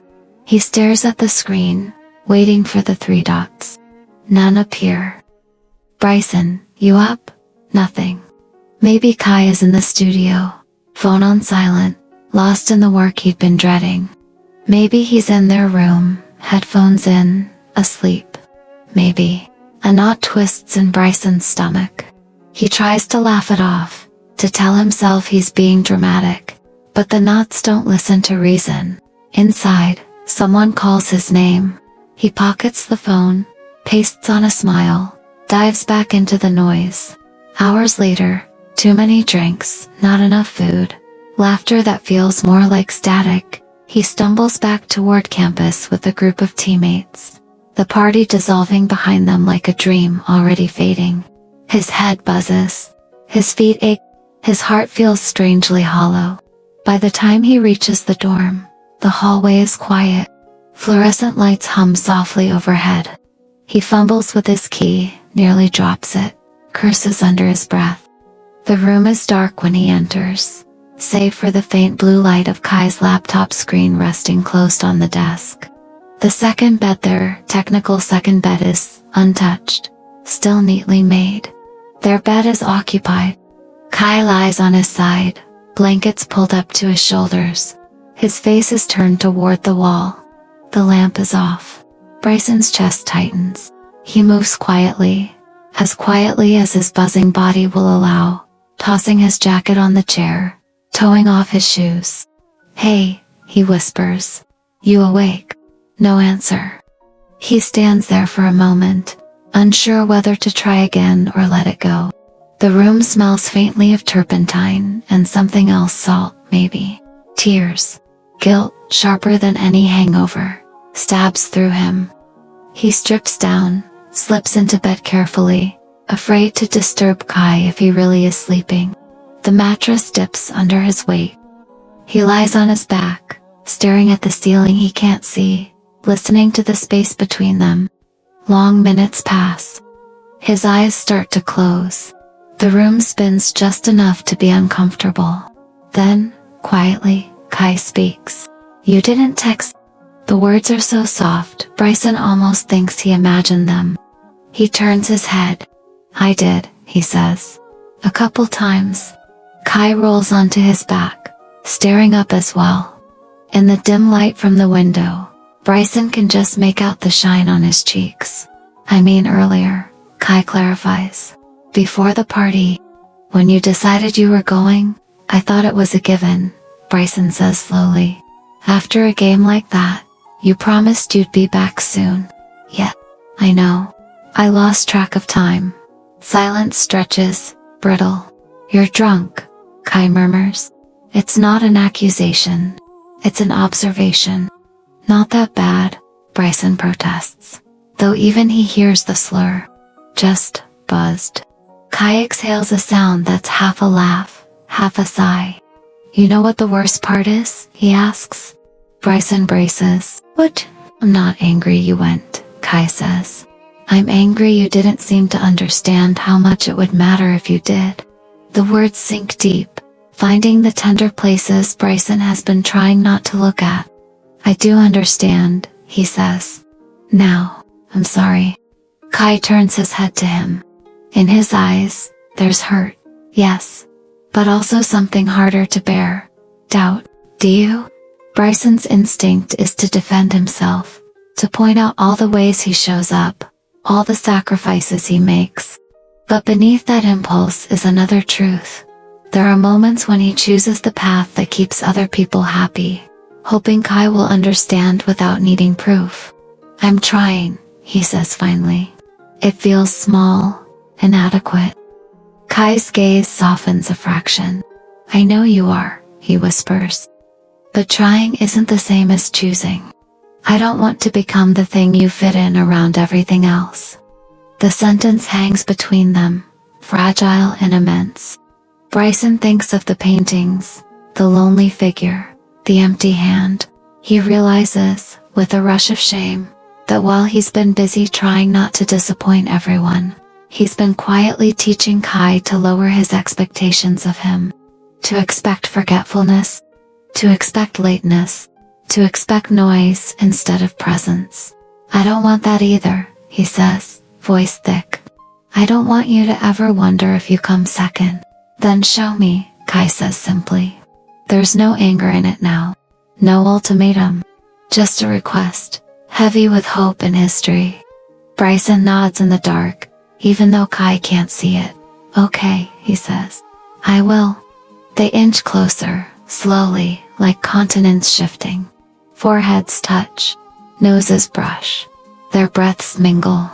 "I missed you tonight," Kai admits, the words trembling. "I was in the studio, and then I came back here, and your side of the bed was cold. And I just kept thinking, what if this is what our future looks like? You out there with your team, me in here with my canvases, and we only intersect in the spaces in between." Bryson's chest aches. He cups Kai's cheek, thumb catching a lingering tear. "That's not the future I want," he says. "Not if it means losing this dip," Kai asks, leaning into his touch. "You," Bryson corrects. "Us. Whatever we call the thing where you're the first person I want to tell everything to, and the last person I want to see before I fall asleep." Kai's laugh is watery, but real. "That's a pretty good definition." They lie there, faces inches apart, neither quite ready to close the gap or widen it. The room is silent save for the hum of the building and the distant echo of music still drifting on the night air. "You know they offered you more than glory tonight," Kai says. "They offered you a story." "What do you mean?" "The story where you're the star player, the guy at every party, the one who always says yes," Kai explains.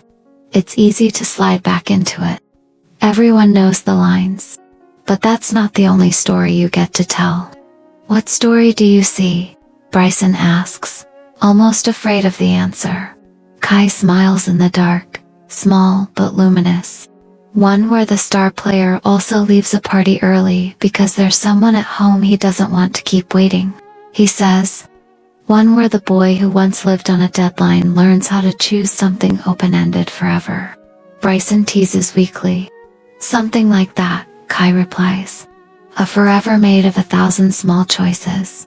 Bryson thinks of the first time he said yes to Kai, how monumental it felt. He realizes now that this right here, in the dark, tired and a little drunk and painfully honest might matter even more. Saying yes once started their story. Saying yes over and over, in the mundane, is what keeps it alive. I'll talk to Coach, he says suddenly. Kai blinks. About what? About boundaries, Bryson replies. The word strange in his mouth, but solid. About skipping the next mandatory but not really mandatory party. About not letting soccer eat every part of me. Are you sure? No, Bryson admits. But I'm sure I don't want to look back and realize I traded you for extra minutes on a field. You're not trading anything, Kai says gently. You're just making room. They fall asleep like that, pressed together. The lingering smell of sweat and paint and cheap beer, creating a weird, intimate kind of comfort. In the morning, the consequences begin. Coach raises an eyebrow when Bryson requests a meeting. Everything okay? He asks, tone clipped. Yeah, Bryson says, palms damp. I need to talk about balance. About not being at every social thing. About being fully here when I'm here, and not burning out. The word hangs there, heavier than the trophies on the shelf. To his surprise, Coach doesn't explode. He leans back, studying Bryson. You think you're the first player I've had who tried to be everything to everyone? He asks. You're not. Some of them flamed out. Some of them learned to say no. Guess which ones are still playing? Bryson swallows. The ones who learned exactly, Coach says. I don't care if you skip parties.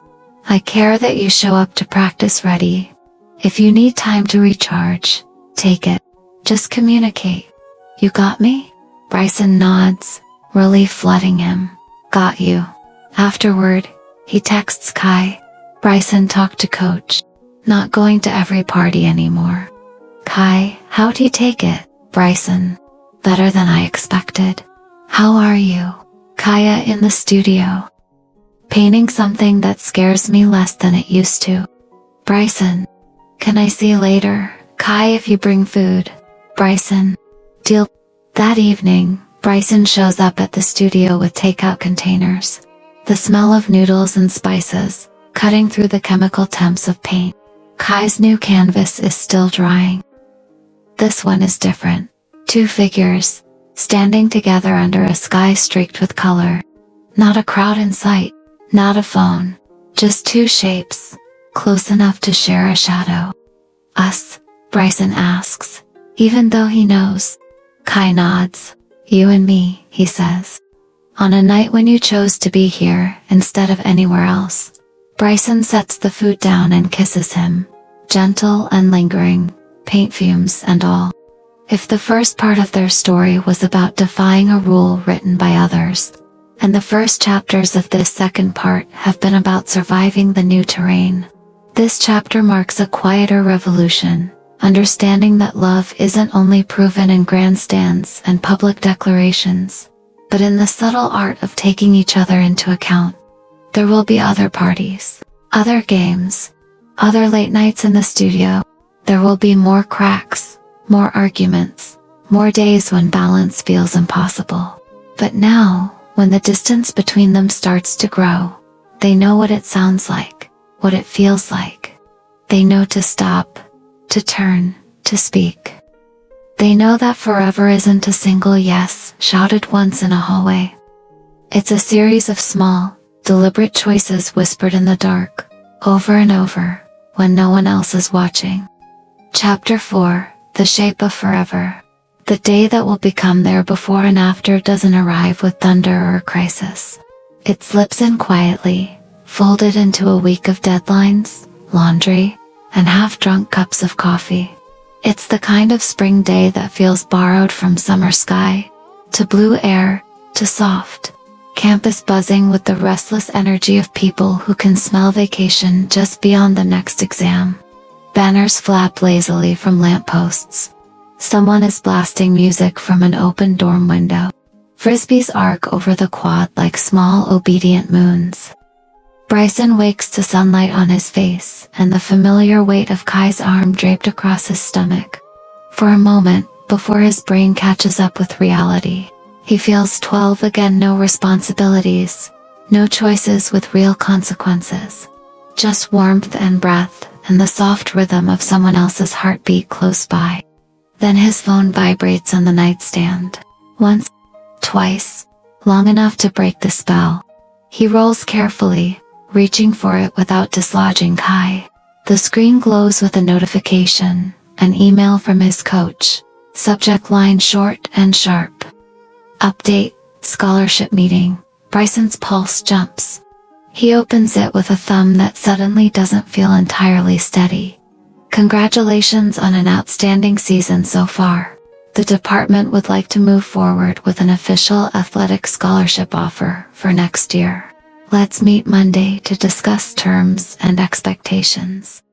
He reads it twice, then a third time, as if the words might vanish if he looks away. Scholarship, official, terms and expectations. He'd wanted this. He still does, doesn't he? Beside him, Kai stirs. May morning, he mumbles, voice rough with sleep. His fingers flex against Bryson's ribs. Why are you tense? Bryson laughs quietly, the sound thin. You a mind reader now. Been sleeping next to you for almost 2 years. Kai murmurs, eyes still closed. Your shoulders talk. Bryson hesitates, then exhales. Coach emailed, he says. They're offering the scholarship, officially. Kai's eyes blink open, dark and sharp now. Bryson, that's... I know. Bryson cuts in quickly. It's good. It's great. His voice doesn't match the words. Kai props himself up on one elbow, studying him. Is it? Bryson stares at the phone. It's everything my dad's been pushing for since I was 12, he says slowly. It's less debt. It's also more expectations, Kai finishes softly. He doesn't say it as a warning, just as truth. Bryson turns the screen off and sets the phone face down. For a long moment, he stares at the ceiling. Can you believe there was a time when my biggest decision was whether to say yes to a stupid challenge? Kai's fingers find his again, squeezing. That stupid challenge changed everything. I know. Bryson looks at him, really looks at the familiar constellation of freckles, the curve of his mouth, the paint stain on his cheek he must have missed in the mirror. I don't want to look up one day and realize I've built a life around what everyone else expects. Again? Even if what they expect is objectively good. Kai rests his head on Bryson's shoulder. Then maybe the question isn't, do you want it? But on what terms can I do that? Bryson asks, half wry, half hopeful. Negotiate with an entire athletic department. You negotiated with an entire high school hallway once, Kai points out. This time, you've got more vocabulary and better shoes. Bryson huffs a laugh, some of the tension easing. And a better boyfriend. The best, Kai agrees, utterly without shame. They lie there a while longer, the email pressed between them like a folded letter. Neither is ready to fully read aloud. Eventually, reality tucks them apart. Class, projects, the slow, relentless march toward finals. But the conversation doesn't vanish. It loops back around corners of their day. In figure drawing, Kai finds his lines coming out sharper, bolder. His professor notices. Whatever's happening in your life right now, she says, Keep letting it into your work. On the field, Bryson moves with an intensity that feels less like trying to prove himself, and more like testing the edges of what he truly wants. Every sprint, every tackle, every shot, he asks himself, could I love this if it wasn't what everyone expected? The answer, annoyingly, is yes. He does love it. The rush, the teamwork, the way a well-placed pass threads through bodies like needle through cloth. But the thought of his schedule owned by it forever, of his identity reduced to athlete first, everything else second, makes his chest tighten. Monday comes. He dresses carefully, not in full athletic gear, not in anything too formal. Jeans, a clean shirt, his team jacket zipped halfway, a visual compromise for a meeting he knows won't be "Want me to come?" Kai asks, leaning in the doorway, sketchbook tucked under his arm like always. Bryson hesitates. Part of him wants to say yes, wants the comfort of Kai's presence in that office, a silent reminder of what he is unwilling to sacrifice. But another part knows this is a conversation he has to start alone. Will you be here when I get back? He asks instead. Kai nods. Always. The coach's office smells like coffee and old victories. Framed photos line the walls. Teams from years past, players mid-stride, jerseys dirt-streaked, faces fierce. Bryson sees himself reflected in them, same drive, same hunger, but also sees what's missing. The parts of their lives that never make it into these frames. Have a seat, coach says, gesturing to the chair across from his desk. The athletic director is there too, a woman in a blazer with sharp eyes and a smile that doesn't reach them. Folders are stacked between them. The meeting begins as expected. They talk stats, commitment, the formal offer, money, conditions, mandatory practices, summer training, travel. Words like dedication, sacrifice, legacy float across the desk. We see you as a cornerstone of this team moving forward, the director says. We invest in players we believe in. We do expect that commitment to be reciprocated. Bryson's knee bounces under the table. He thinks of nights in the studio, of Kai's head on his chest, of quiet mornings when the world hasn't started pulling at him yet. He thinks of the email subject line, terms and expectations. What if I accept? He hears himself ask, but make it clear from the start that soccer isn't all I am. The director's brows knit. I'm not sure what you mean. I mean, Bryson says, heart pounding. I'm here to work hard, to show up, to win. I want that scholarship. But I also need room to be a student, a boyfriend. The last word lands heavier than the others. Coach shifts in his seat. The director steeples her fingers. We aren't in the business of controlling your personal life, she says carefully. What you do off the field is your business as long as it doesn't interfere with performance. It's all connected, Bryson says, surprising himself with the steadiness in his tone.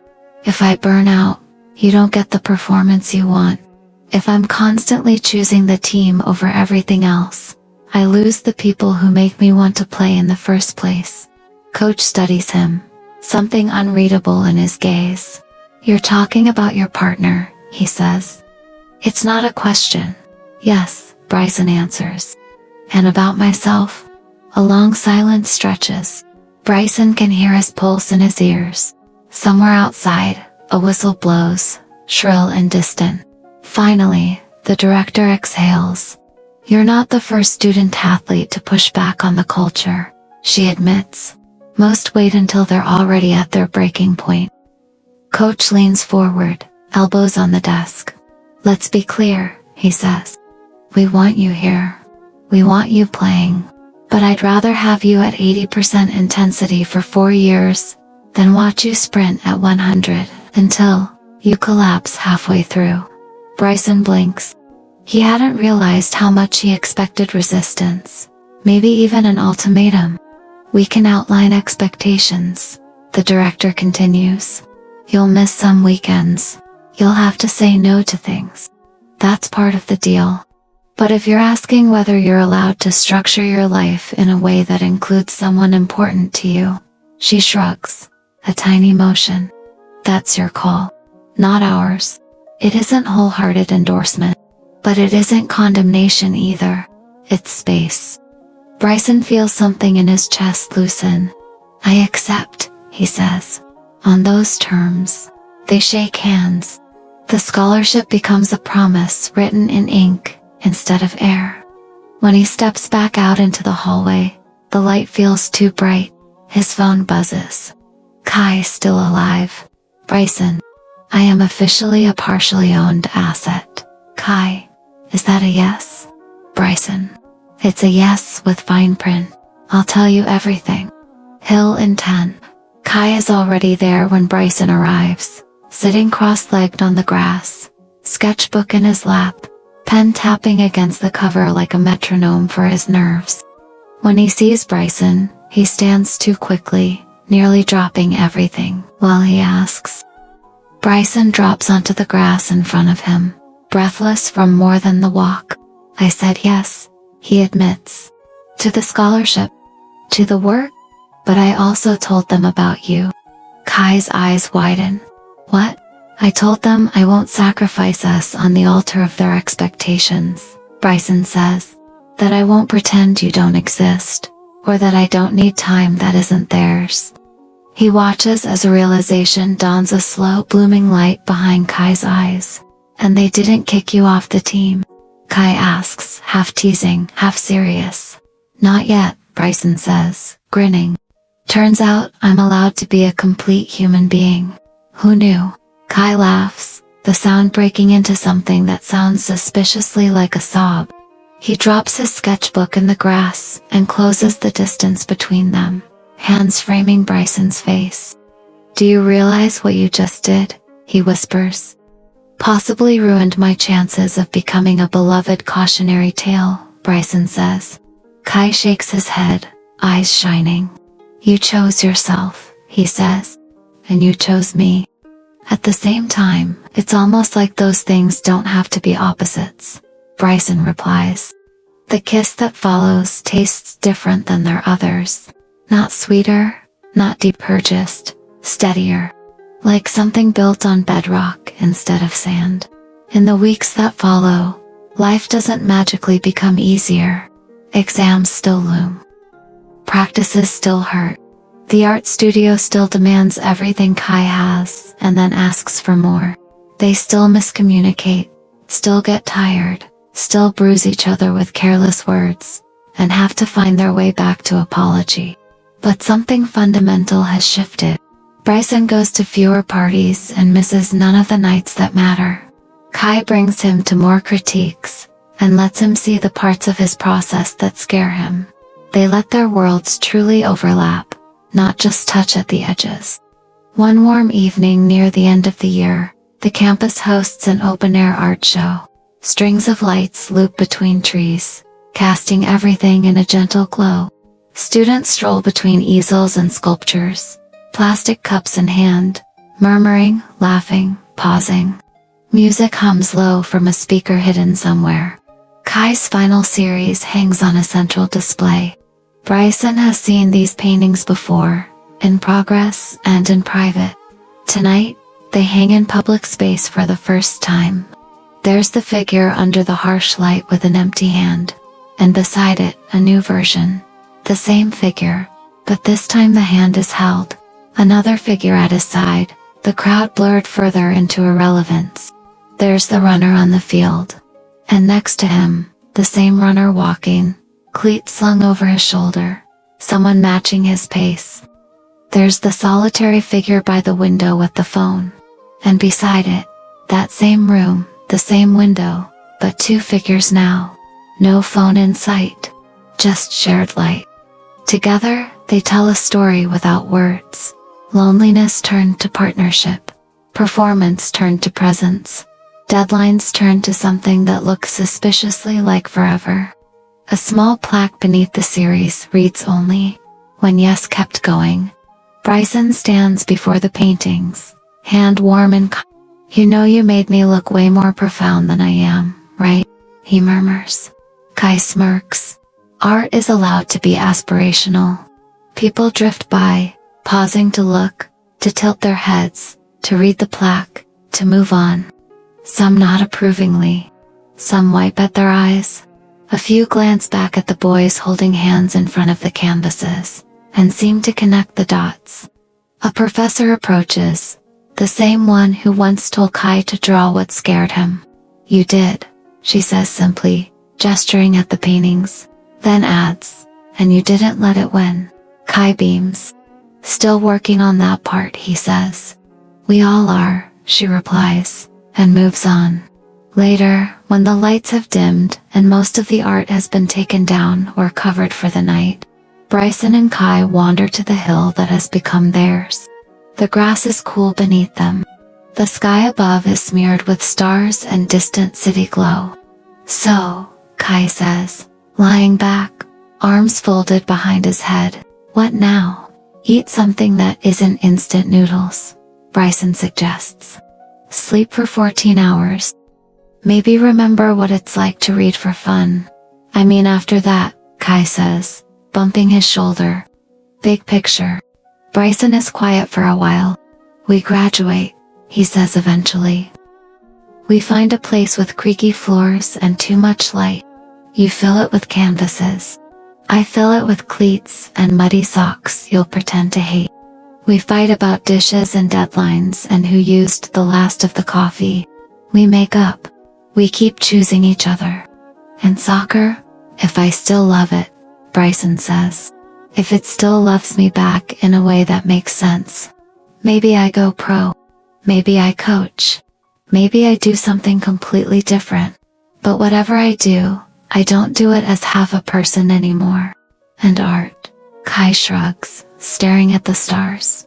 Art will always be there, he says. Even if no one buys a single piece. Even if I end up teaching high school or designing posters for local bands. As long as I have something to say and someone to come home to after I say it, that's enough. Someone Bryson asks, turning his head. Anyone in mind? Kai rolls his eyes, but his smile is soft. Just this one guy who once agreed to date me for a week, and didn't know he was signing a lifelong contract. Bryson reaches over and threads their fingers together. Good thing I'm bad at reading the fine print, he says. They lie there in shared quiet, the kind that only exists between people who have walked through the fire of doubt, and come out the other side still holding on. In another life, their story might have ended in that high school hallway, a bold stand frozen in time. But here, in this one, the stand was only the beginning. The real epic is this, two boys, learning day by day, how to build a life that holds both of them in full, the games and the galleries, the noise and the stillness, the fear and the yes that keeps evolving. As the night deepens, a shooting star cuts across the sky, a brief, bright streak. Bryson nudges Kai. Make a wish. Kai doesn't close his eyes. He looks at Bryson instead. I already got mine, he says. Cheesy, Bryson thinks. Corny, even. And absolutely, undeniably true.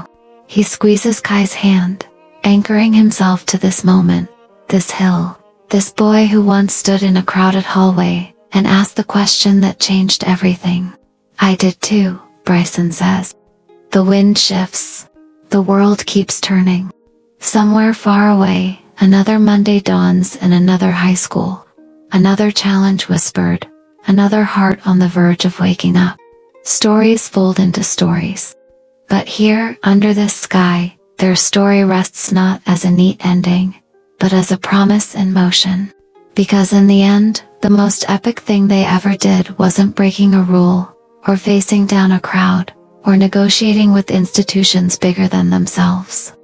It was this, refusing to treat love as a one-week dare, and daring instead to let their yes extend, quietly and stubbornly, into the shape of a life.